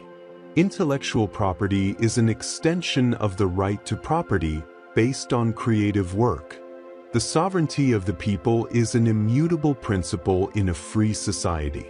The law must be equal for everyone and applied impartially. Public education is a means to promote. Before we go on, if you're keen on turning your finances around and securing the financial freedom you've always wanted, be sure to check out the link below. Equal opportunity. The coercive power of the state must be limited and justified by the common well-being. The right to resistance is a safeguard against abuse of power. Honesty and integrity are essential virtues for life in society. Economic freedom is an important component of general freedom. Political reform is necessary when the government moves away from the principles of justice and freedom. Lasting peace is based on mutual respect for rights and cooperation among nations. The being of things consists in being perceived or in perceiving. Reality depends completely on perception and mind. There is no matter independent of the mind. All we perceive are ideas. God is the supreme mind that perceives all things continuously. The world is a series of ideas that exist in the mind of God. The existence of things is guaranteed by constant divine perception. Material objects have no existence outside the mind. They are perceived ideas. Sensory perception is the source of our knowledge of the world. Secondary qualities such as color or sound exist only in the mind. Ideas cannot exist without a mind to perceive them. Skepticism about the existence of the external world is resolved by accepting that everything is mind. Language allows us to communicate ideas, which are representations of our perceptions. Direct sensory experience is more reliable than abstract speculation. Matter is an unnecessary hypothesis. Everything is best explained in terms of ideas and spirits. The cause of our ideas is not inert matter, but an active spirit. The notion of an independently existing matter is incoherent. Knowledge is the set of ideas that we receive through the senses and reflection. The physical world is simply the collection of ideas perceived by us and God.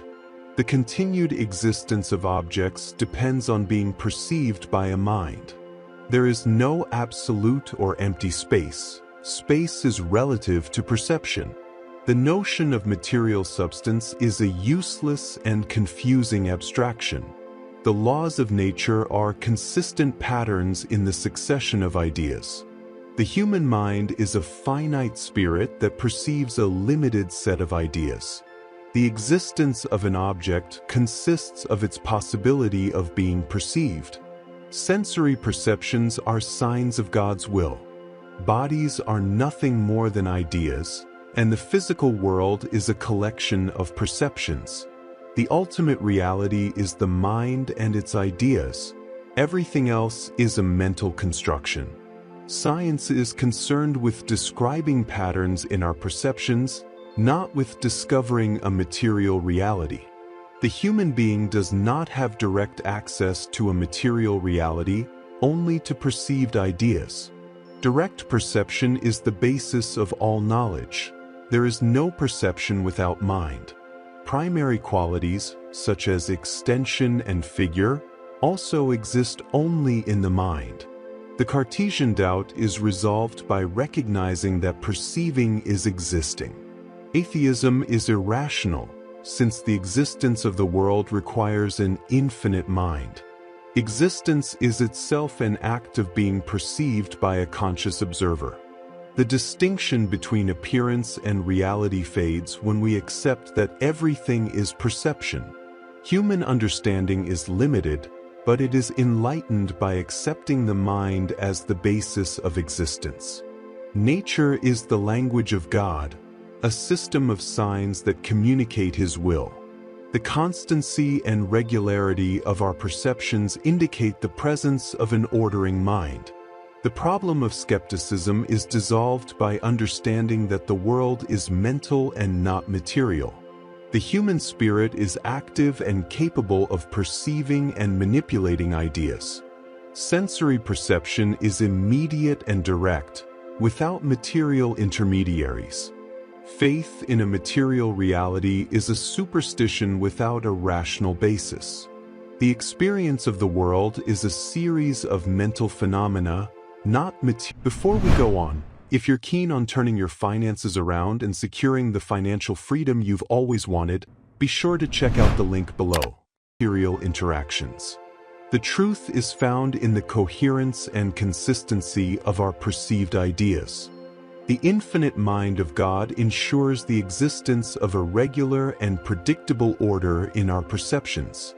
The universe is a system of ideas that exist and are sustained in the divine mind. The causal relationship between events is a regularity of our perceptions, not a material connection. The beauty and order of the world reflect the perfect mind of its creator. Philosophy should focus on understanding the mind and its ideas, not on searching for illusory matter. Knowledge of reality is possible only through understanding the nature of ideas and minds. Life is a constant struggle and suffering, driven by the insatiable desire of the will.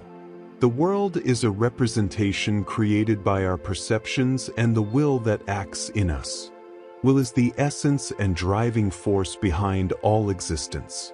Art is a way to escape suffering and contemplate the truth without veils. Pleasure is merely the temporary interruption of suffering. Compassion is the basis of morality, recognizing the common suffering of all beings. Suffering is inherent to existence, an inevitable consequence of desire. Music is the purest manifestation of the will, a direct expression of the essence of the world. Individuality is an illusion. We are all manifestations of the same universal will. Human life is an endless cycle of desires and frustrations.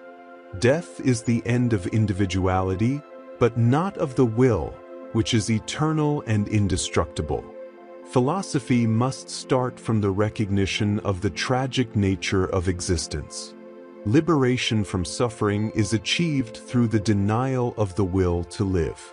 Artistic genius captures the essence of the world and represents it in a way that transcends the everyday. Reason and intellect are servants of the will, limited in their capacity to liberate the human being. Life resembles a dream or illusion, with no ultimate purpose or inherent meaning. Pessimism is a rational response to the essentially painful nature of life. Love is a manifestation of the will that seeks to perpetuate the species. Life is like a theater where each person plays a role determined by will.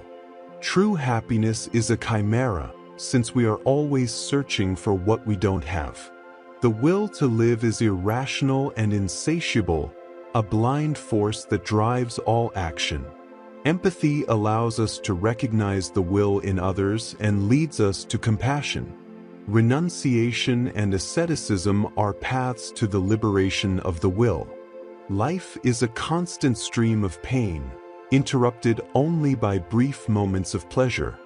Beauty is the objectification of the will in its clearest and gentlest form.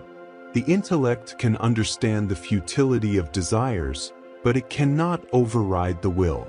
Aesthetic contemplation allows a pause in the constant flow of will and suffering. Piety and charity arise from the understanding of the common suffering of all beings. Death is a liberation from the torment of the individual will. Science and philosophy must confront the limitations of human knowledge and the irrationality of existence. The illusion of free will is a result of ignorance of the impulses of the will. Boredom is the feeling of emptiness when the will does not have an immediate object. Artistic intuition reveals the true nature of reality beyond appearances. Renunciation of desire is a path to inner peace and freedom from suffering. Nature is indifferent to the happiness or suffering of individuals. The world as a representation is a subjective construction, shaped by our perceptions.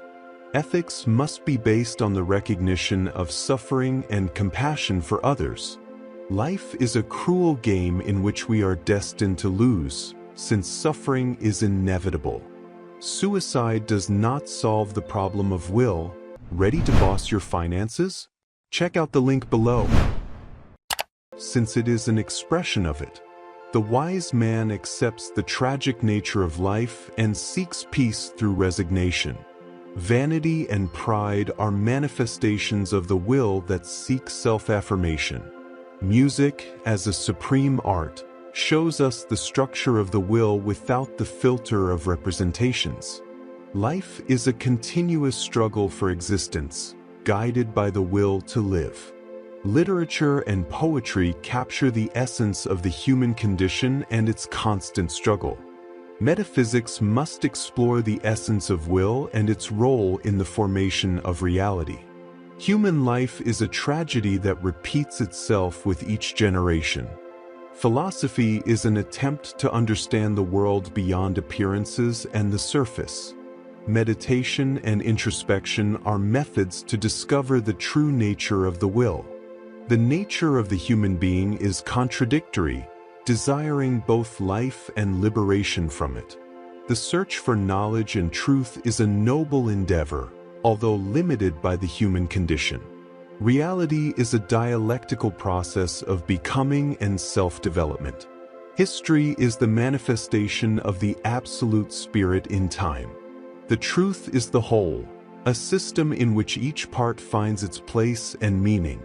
Freedom is the recognition of necessity and rational self-determination. The absolute spirit is progressively realized through culture, religion, and philosophy.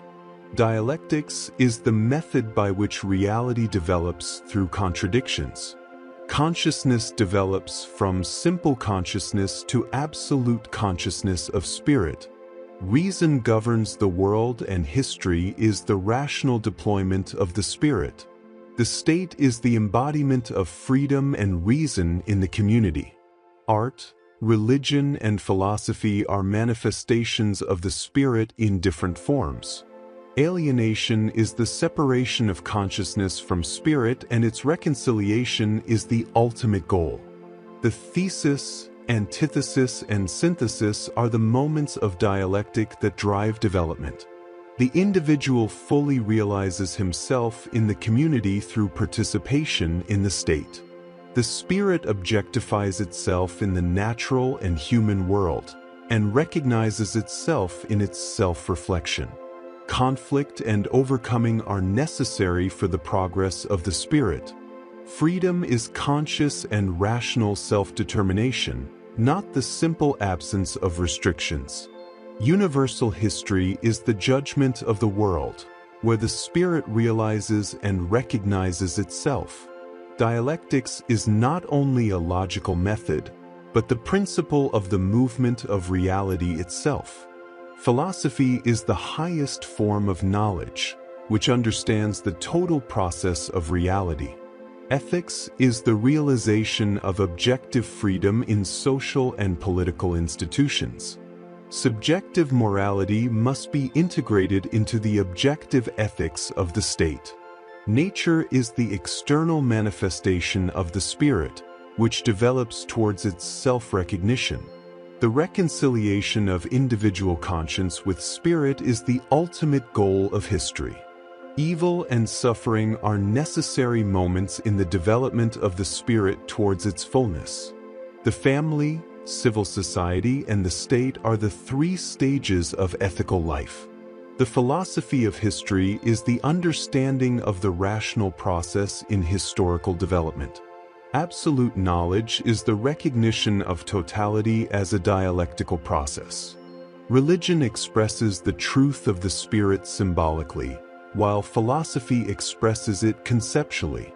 Culture is the medium through which the spirit develops and manifests itself in history. Unhappy consciousness is the experience of separation between the individual and the spirit. Concrete freedom is realized within the framework of the laws and institutions of the state. Sovereignty resides in the state, which is the manifestation of rational freedom. War is a moment of historical dialectics, which can be a means for the renewal of the state.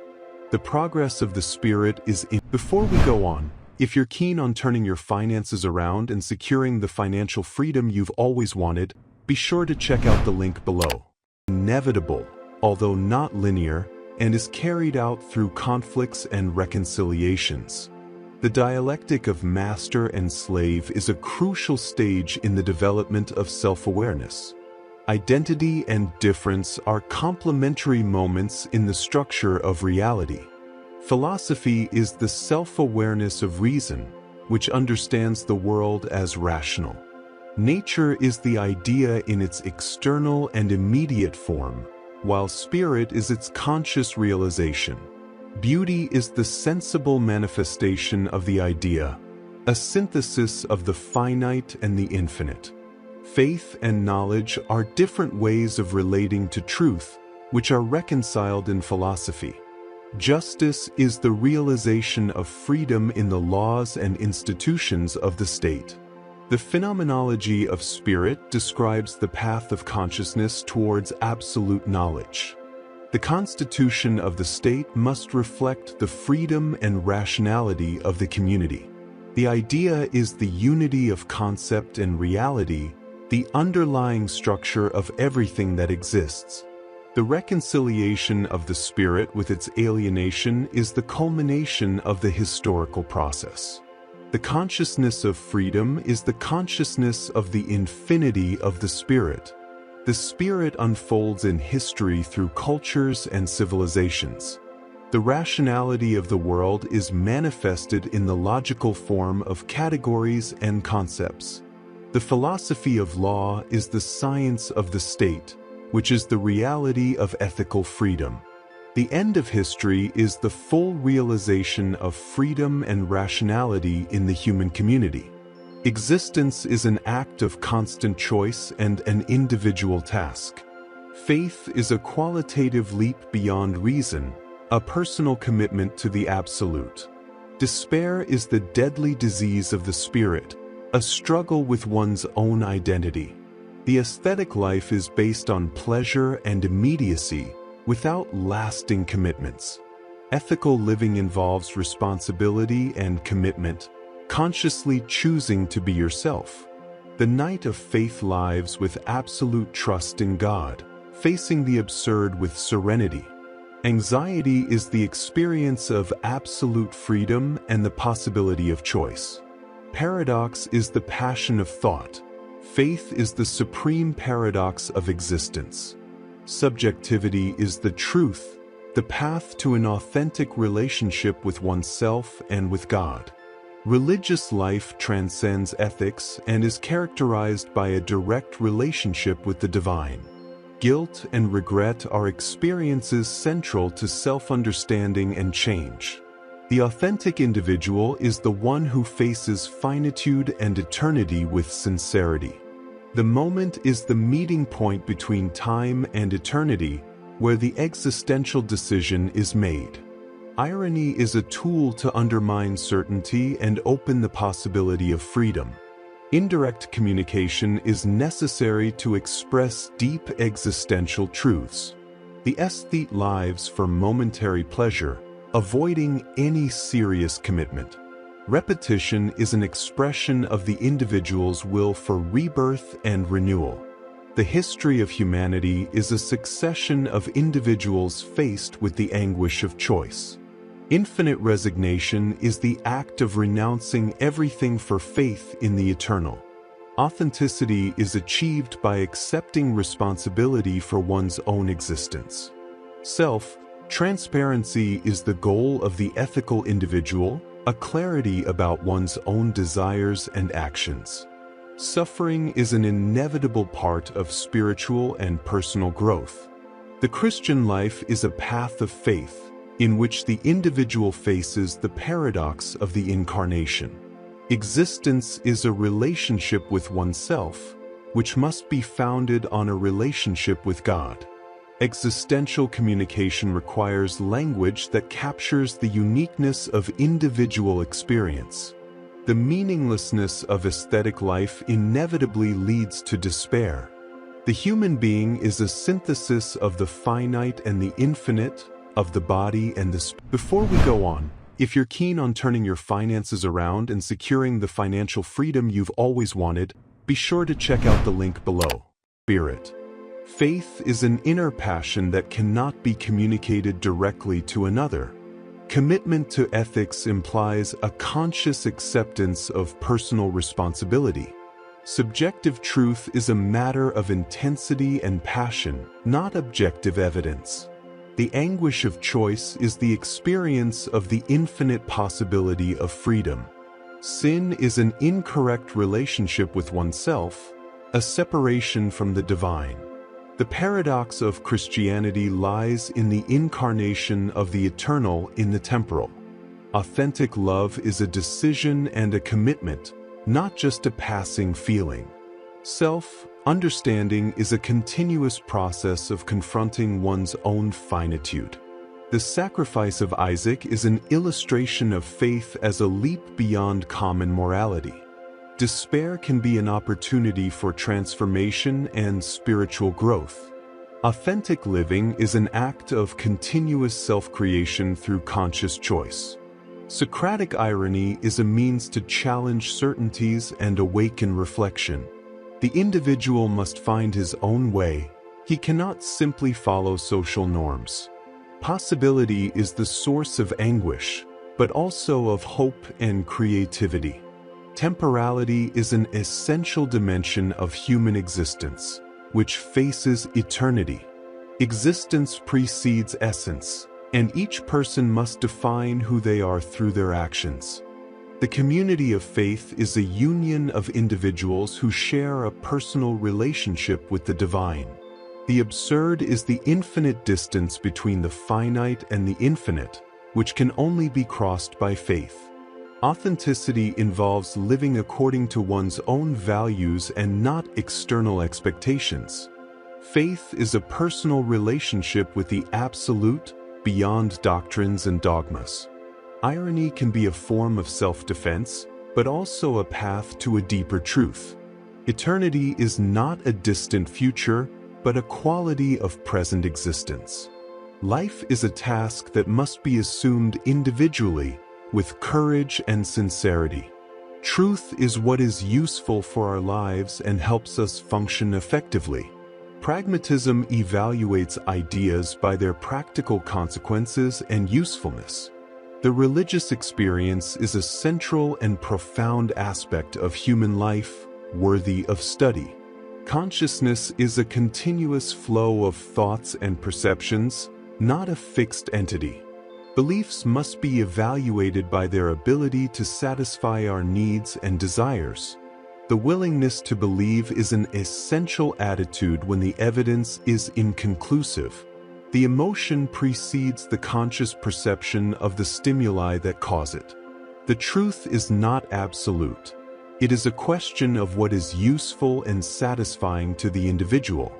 The mind is not a simple reflection of the external world, but an active force that shapes reality. Ideas have value to the extent that they allow us to adapt to the environment. Philosophy must be practical and relevant to real human concerns. Freedom and determination are not incompatible.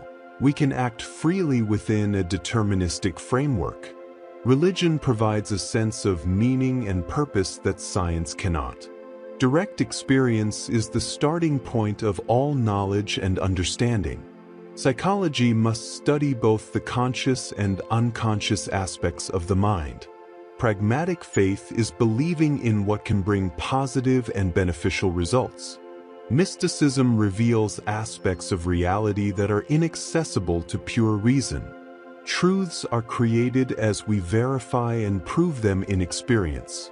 Individuality is crucial. Each person is a unique center of experience and meaning. Plurality and diversity are fundamental in understanding the world and truth. Action and experience are essential to the formation of beliefs and truth. The self is a collection of experiences and attitudes, rather than a constant and immutable entity.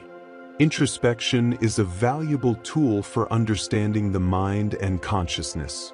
Philosophy should be a guide to life, not just a search for theoretical abstractions. Happiness largely depends on our attitude. Before we go on, if you're keen on turning your finances around and securing the financial freedom you've always wanted, be sure to check out the link below. Attitudes and perspectives towards life. The human experience is a complex mix of sensory, emotional, and rational elements. Science and religion can coexist as responses to different aspects of reality. Personal determination and effort can change the course of our lives. Aesthetic experience is an important way of knowing and appreciating the world. Truth is a human construction that evolves over time and circumstances. The will is a powerful force in determining our actions and beliefs. Habit is a central part of human life, shaping our actions and thoughts. Reality is an interaction between our perceptions and the external world. Psychology must explore the totality of human experience, including the abnormal and the mystical. Freedom of choice is essential to moral life and personal growth. Pragmatism opposes excessive abstraction and seeks concrete and practical solutions.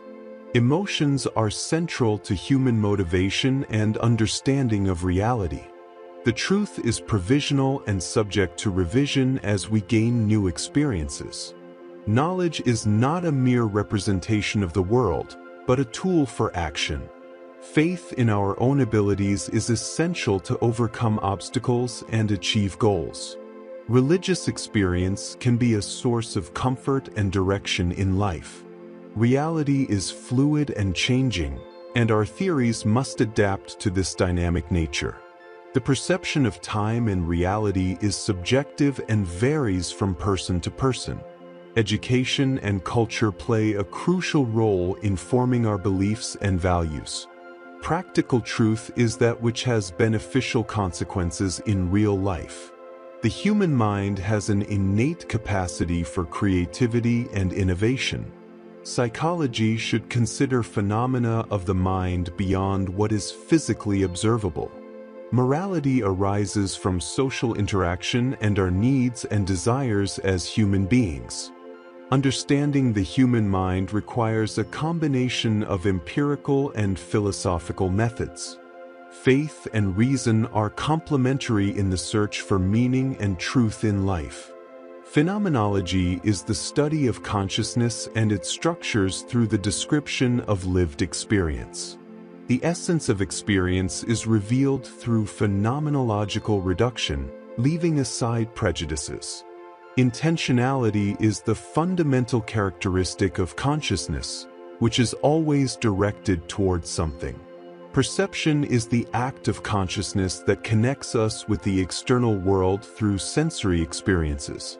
The epiche is the suspension of judgments about existence to focus on the pure description of experience.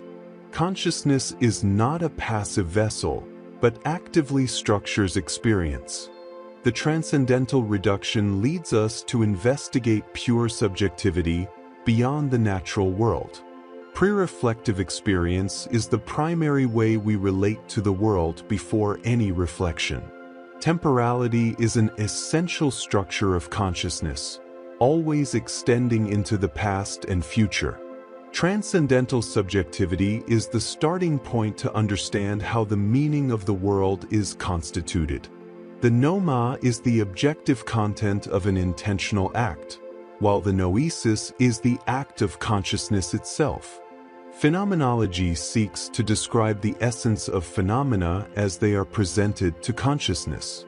The Lebenswelt, or life world, is the day-to-day reality in which we live before any scientific analysis. Intersubjectivity is fundamental for the constitution of common sense and shared understanding of the world. The pure self is the source of all experience and knowledge, accessible through phenomenological introspection.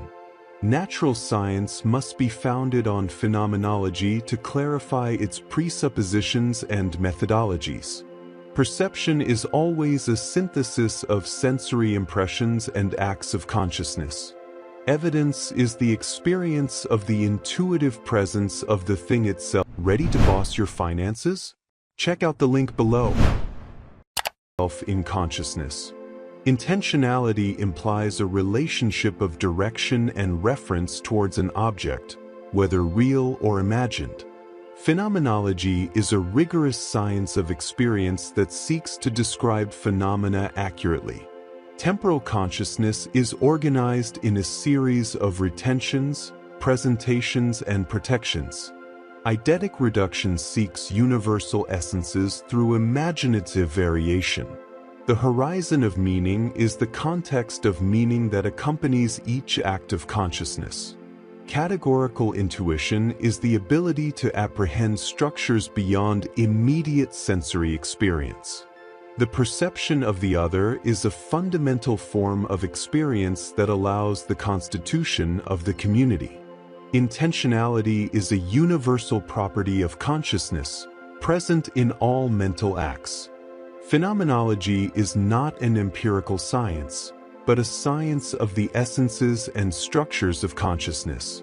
Consciousness is always an awareness of something, never empty or without content.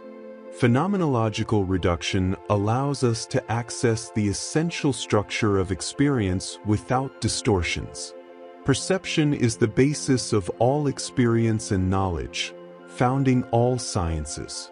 Phenomenology is a form of radical reflection that questions the assumptions implicit in experience.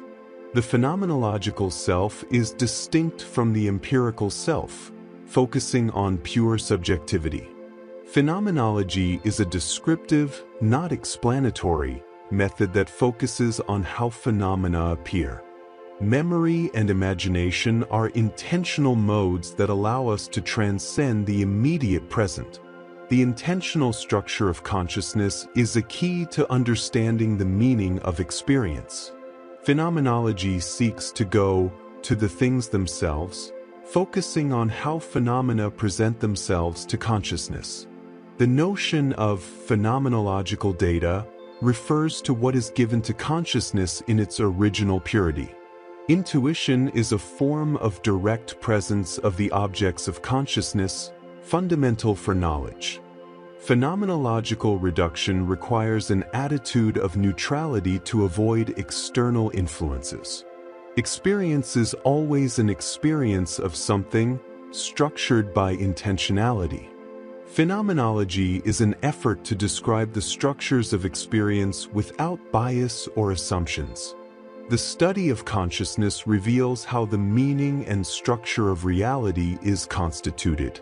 The internal experience of temporality is a key to understanding the continuity of consciousness. Phenomenology is a philosophy of experience that seeks to understand life in its original purity. Consciousness is self-referential. It has the ability to reflect on itself. Subjectivity is the source of all meaning constitution, being central in phenomenology. The phenomenology of spirit explores how self-awareness develops through history. The perception of the external world always involves a background structure of expectations and presuppositions.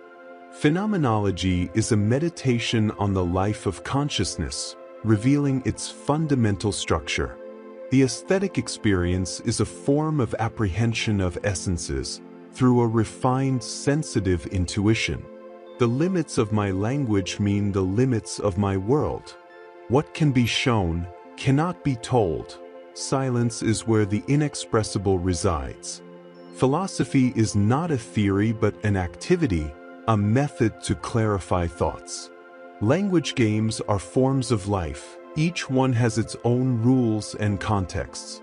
The proposition is a logical image of the facts and shows how things are. The meaning of a word is its use in everyday language. There is no fixed essence of words, but rather a family of similarities. The problem of philosophy is the confusion caused by the misuse of language. What can be said clearly can be thought clearly. Propositions that make sense are those that can be verified empirically. The grammar of our language is the framework that determines what can be said.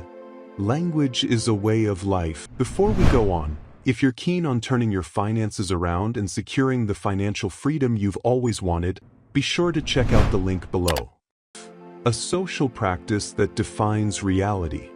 Logic is the limit of the world, not an internal structure of reality. The meaning of the world must be outside the world.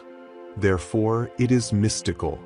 The rules of language games cannot be justified externally, but only within their practice. Philosophy should undo the knots in our thinking, not discover new theories. The question of truth is a question of agreement between proposition and reality. Certainty is an attitude, not a proposition, something we trust without hesitation. Descriptions of the world are not absolute. They depend on our perspective and context. Understanding a meaning is a matter of familiarity with a practice. The proposition makes sense only in the context of a system of propositions. Words have no meaning by themselves. They gain meaning in their use. Doubts and certainties are inextricably related to our ways of life. Paradoxes arise when language is broken down and used out of context. The life of language is the life of thought. Without one, the other is meaningless. The purpose of philosophy is to illuminate the correct use of words. The meaning of a proposition is not found in its correspondence with reality, but in its function in language. The limits of thought are given by the limits of language.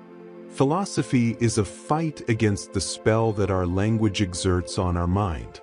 The meaning of a proposition lies in its possibility of being true or false. Radical skepticism is a disease of thought that arises from a misunderstanding of language. There are no private facts. Meaning is inherently public and shared. Logic is the skeleton that supports our thinking and language. Certainty is beyond justification. It is the foundation upon which everything else is built. Philosophical problems are dissolved, not resolved, by clarifying the use of language. Private language is a myth. All language is social and public. Philosophy should be concerned with clarifying thoughts, not with building theories. The reality is what is the case. The propositions are pictures of this reality. The rules of a language game are understood through practice, not theory. Silence is an essential part of language, which delimits what can be said. Logical propositions are tautologies. They say nothing about the world. Understanding an utterance involves understanding the rules of the language game to which it belongs. The truth of a proposition is a matter of its coherence within a belief system. Common sense is the firm ground on which our beliefs and actions are built. The essence of language is a fluid structure, subject to change and evolution. Thought and language are inextricably linked. There is not one without the other. Words are like tools. Their usefulness depends on how they are used. The ambiguity of language is a source of philosophical problems and confusion. Philosophy must renounce the search for absolute foundations and accept contingency. The goal of philosophy is to achieve a clear vision of the interconnection of our concepts. Freedom is the foundation of human existence, and it carries a burden of responsibility. Life has no intrinsic meaning. It is we who give it meaning. Being for itself is consciousness that is defined by negation and possibility. Being in itself is inert reality, being without consciousness or change. The human being is a useless passion, always searching for meaning in a purposeless universe. Authenticity is achieved when we accept the anguish of our freedom and our choices.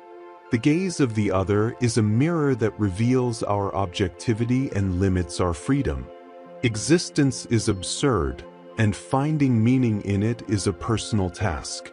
The project is the projection of oneself into the future, structuring life.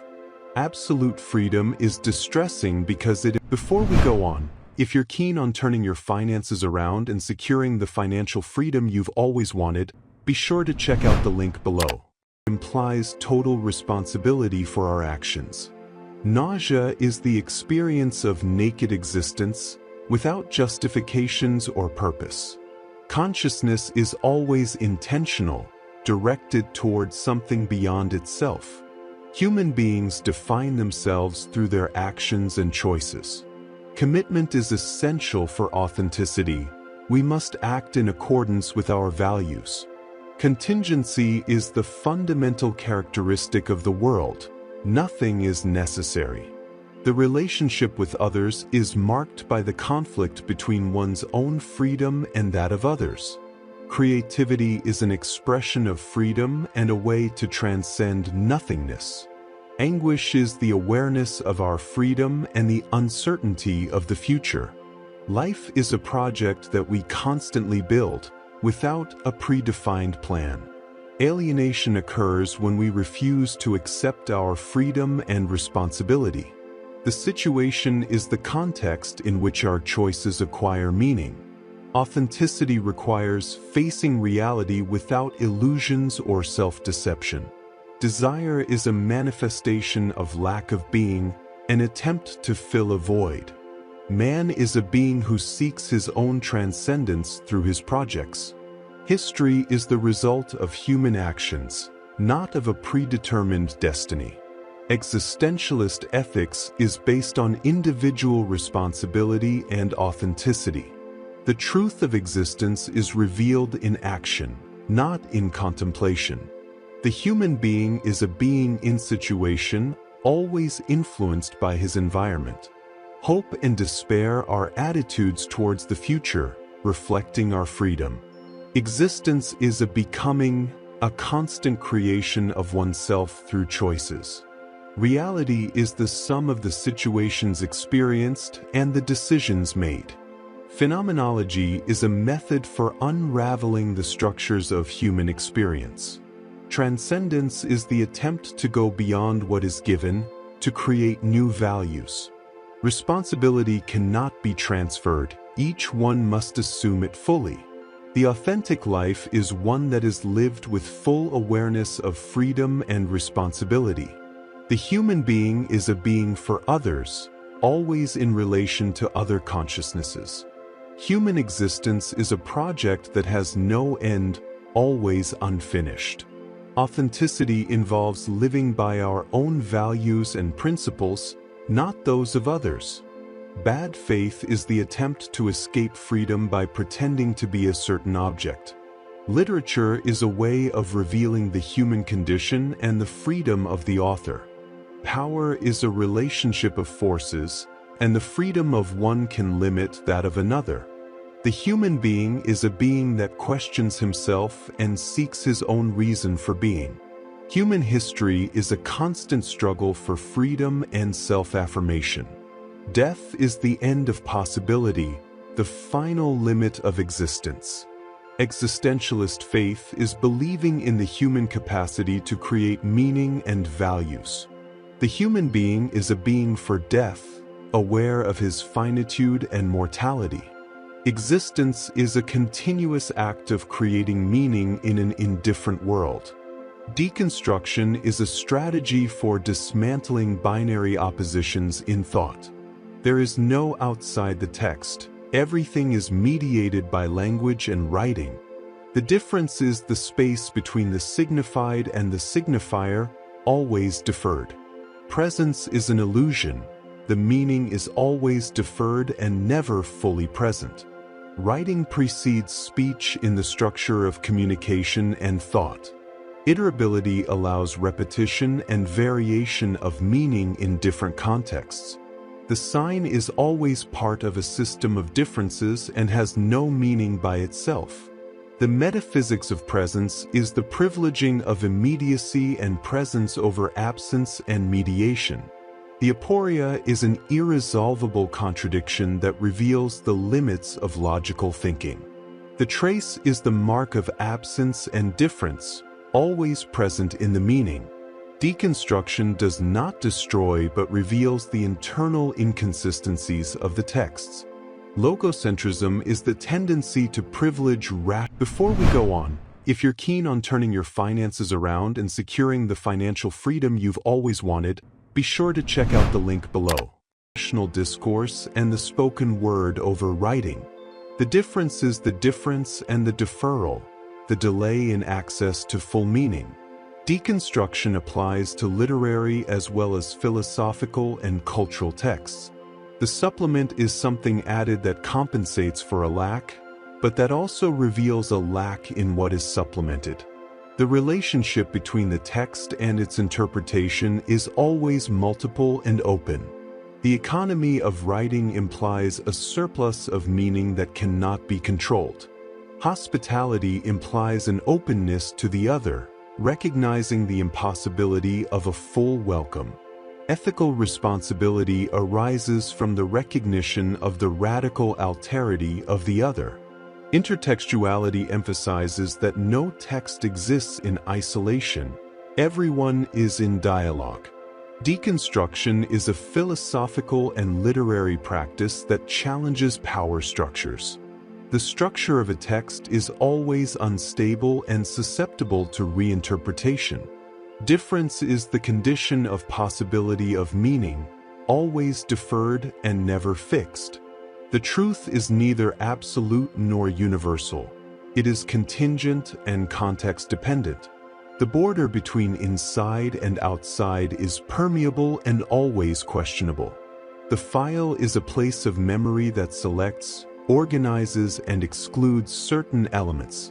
The author's authority is deconstructed by showing the multiplicity of meanings in a text. Writing is a form of resistance against oblivion and homogenization. Western philosophy has privileged presence and marginalized absence and difference. Dissemination refers to the dispersion of meanings, without a fixed center or hierarchy. Justice is an aporia, always sought but never fully realized. Memory is always selective and constructed, never a faithful reproduction of the past. Technology transforms writing and communication, affecting the production of meaning. Identity is always constructed and performative, never essential or fixed. The notion of origin is questionable. Everything begins in the middle of an already existing network of meanings. Deconstruction questions rigid distinctions between the literal and the figurative.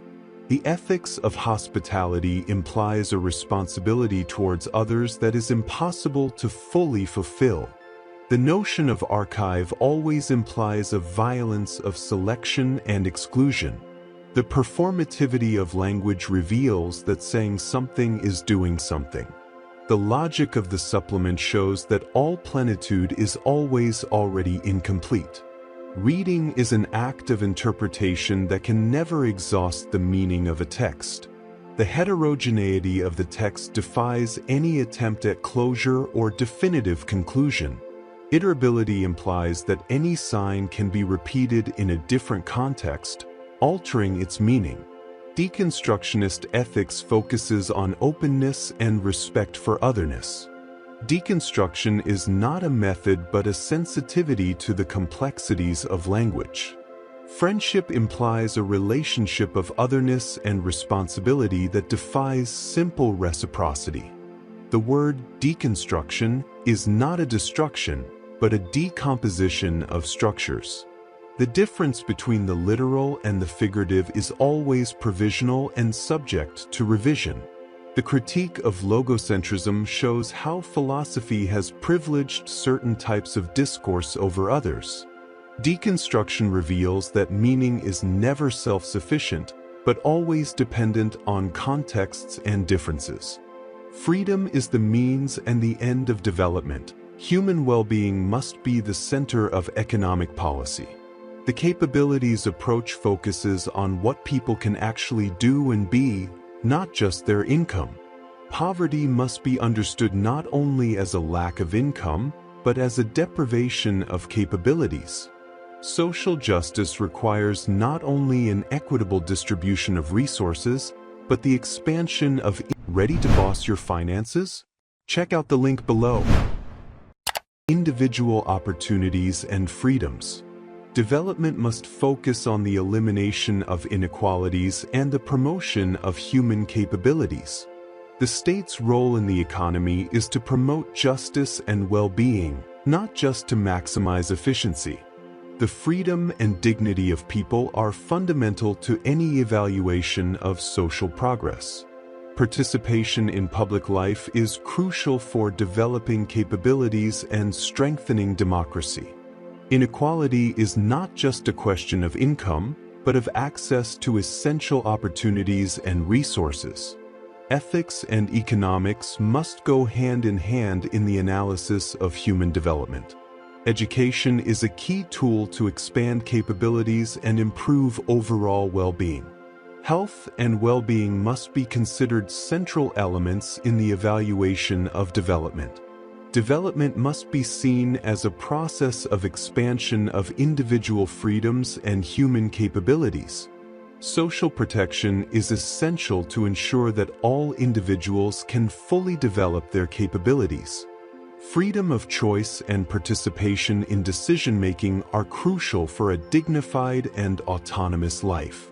Economic justice involves ensuring that everyone has access to the means necessary to achieve a fulfilling life.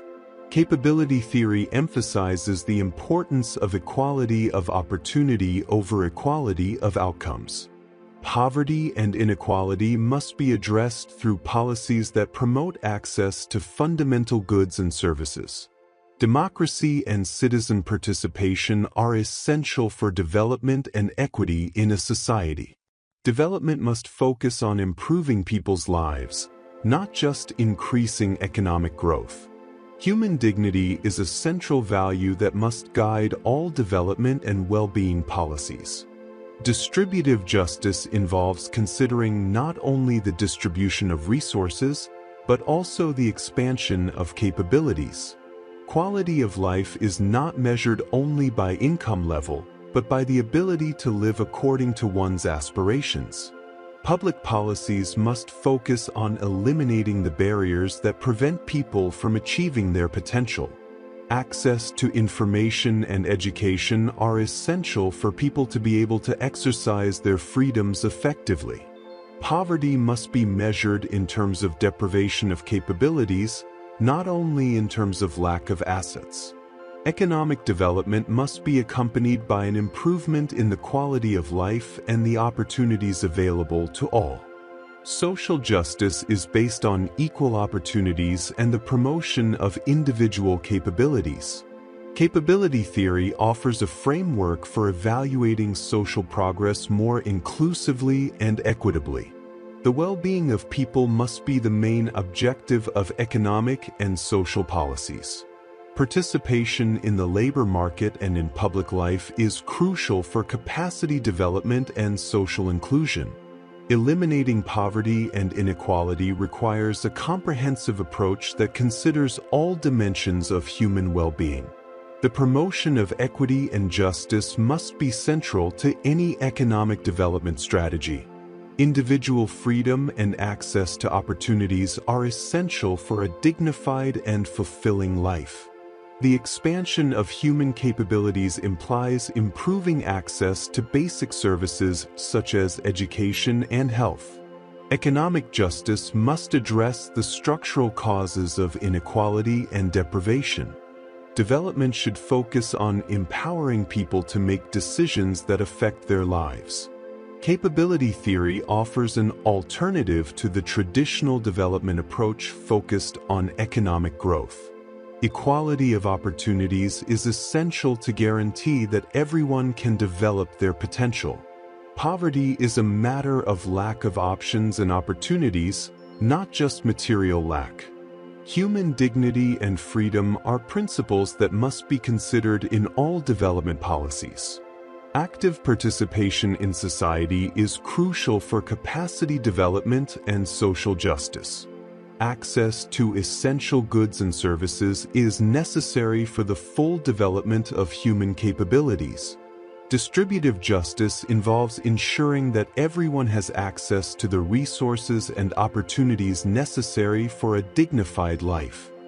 Before we go on, if you're keen on turning your finances around and securing the financial freedom you've always wanted, be sure to check out the link below. The evaluation of progress must include both economic and social and well-being indicators. Capabilities theory allows for a broader and deeper understanding of justice and human development. Eliminating inequality requires an approach that considers both the distribution of resources and the expansion of opportunities.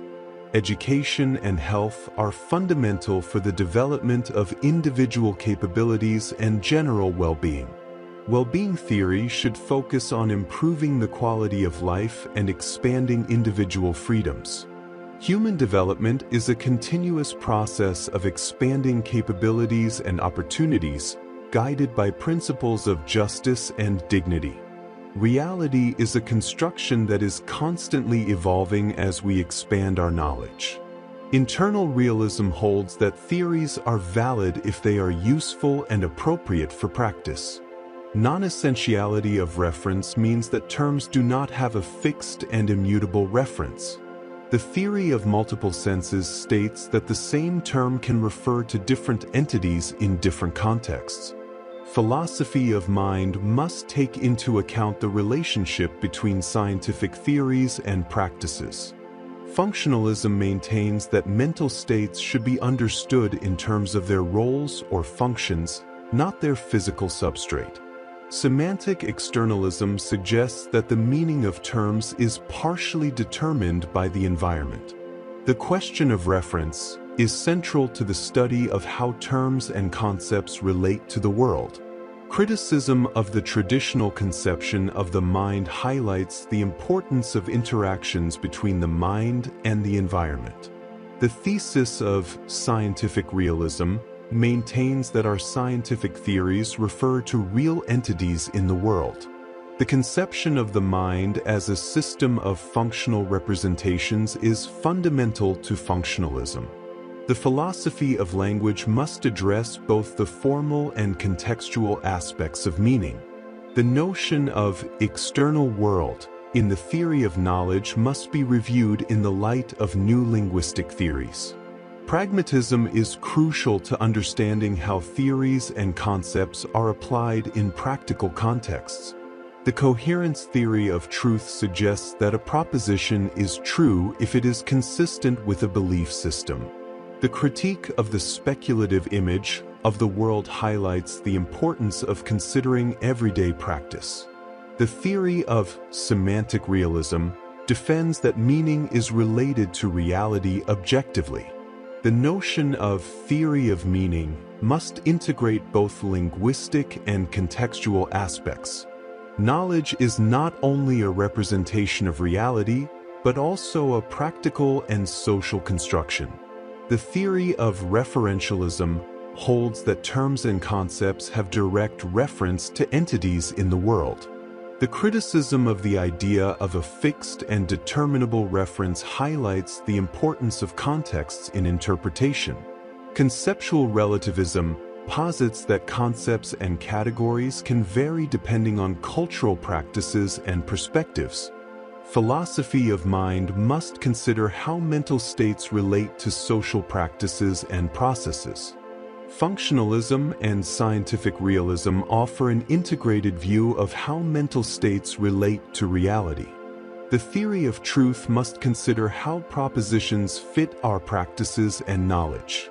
The practical connection between theory and application is essential for the evaluation of philosophical and scientific theories. The focus on context is crucial to understanding how meaning is constructed and used in different situations. Criticism of traditional conceptions of knowledge and truth highlights the importance of practice and experience. Objective reality must be understood in relation to our theories and practices, not as something separate. Philosophy must integrate both formal analysis and the study of how concepts are applied in practice. The extended mind theory suggests that the mind is not limited to the brain, but extends to the environment. Practical ontology examines how our beliefs and theories relate to everyday practices. The relationship between the mind and language is fundamental to understanding how we construct and use concepts. The theory of practical realism maintains that our theories should be evaluated for their usefulness and applicability. Philosophy of mind must consider how mental concepts relate to physical and social processes. The notion of pragmatic truth suggests that truth is linked to practical effectiveness and coherence. The theory of the epistemological subject examines how our perspectives and practices influence our knowledge. Critique of meaning theory highlights the importance of considering how concepts apply in specific contexts. Reference theory examines how terms and concepts relate to the real world and our practices. Functionalism offers a perspective on how mental states relate to psychological functions and processes. Philosophy must address both the formal aspects of language and the contexts in which it is used. The notion of contextual truth highlights the importance of considering context in evaluating propositions. The theory of the relational subject examines how our identities and knowledges are socially constructed. The critique of traditional epistemology suggests that knowledge must be understood in relation to our practices and contexts. Practical sense theory highlights the importance of considering how concepts are used in everyday practice. Philosophy must integrate the analysis of how theories apply to reality and our experiences. The theory of practical knowledge examines how our practices and experiences influence our understanding of the world. The notion of applied realism suggests that our theories should be evaluated by their ability to explain and predict reality.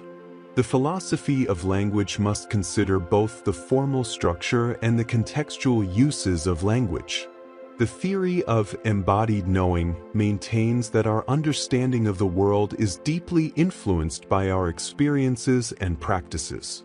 If this video has fired you up, inspired you, or given you a fresh take on reaching your goals, be sure to check out the link below.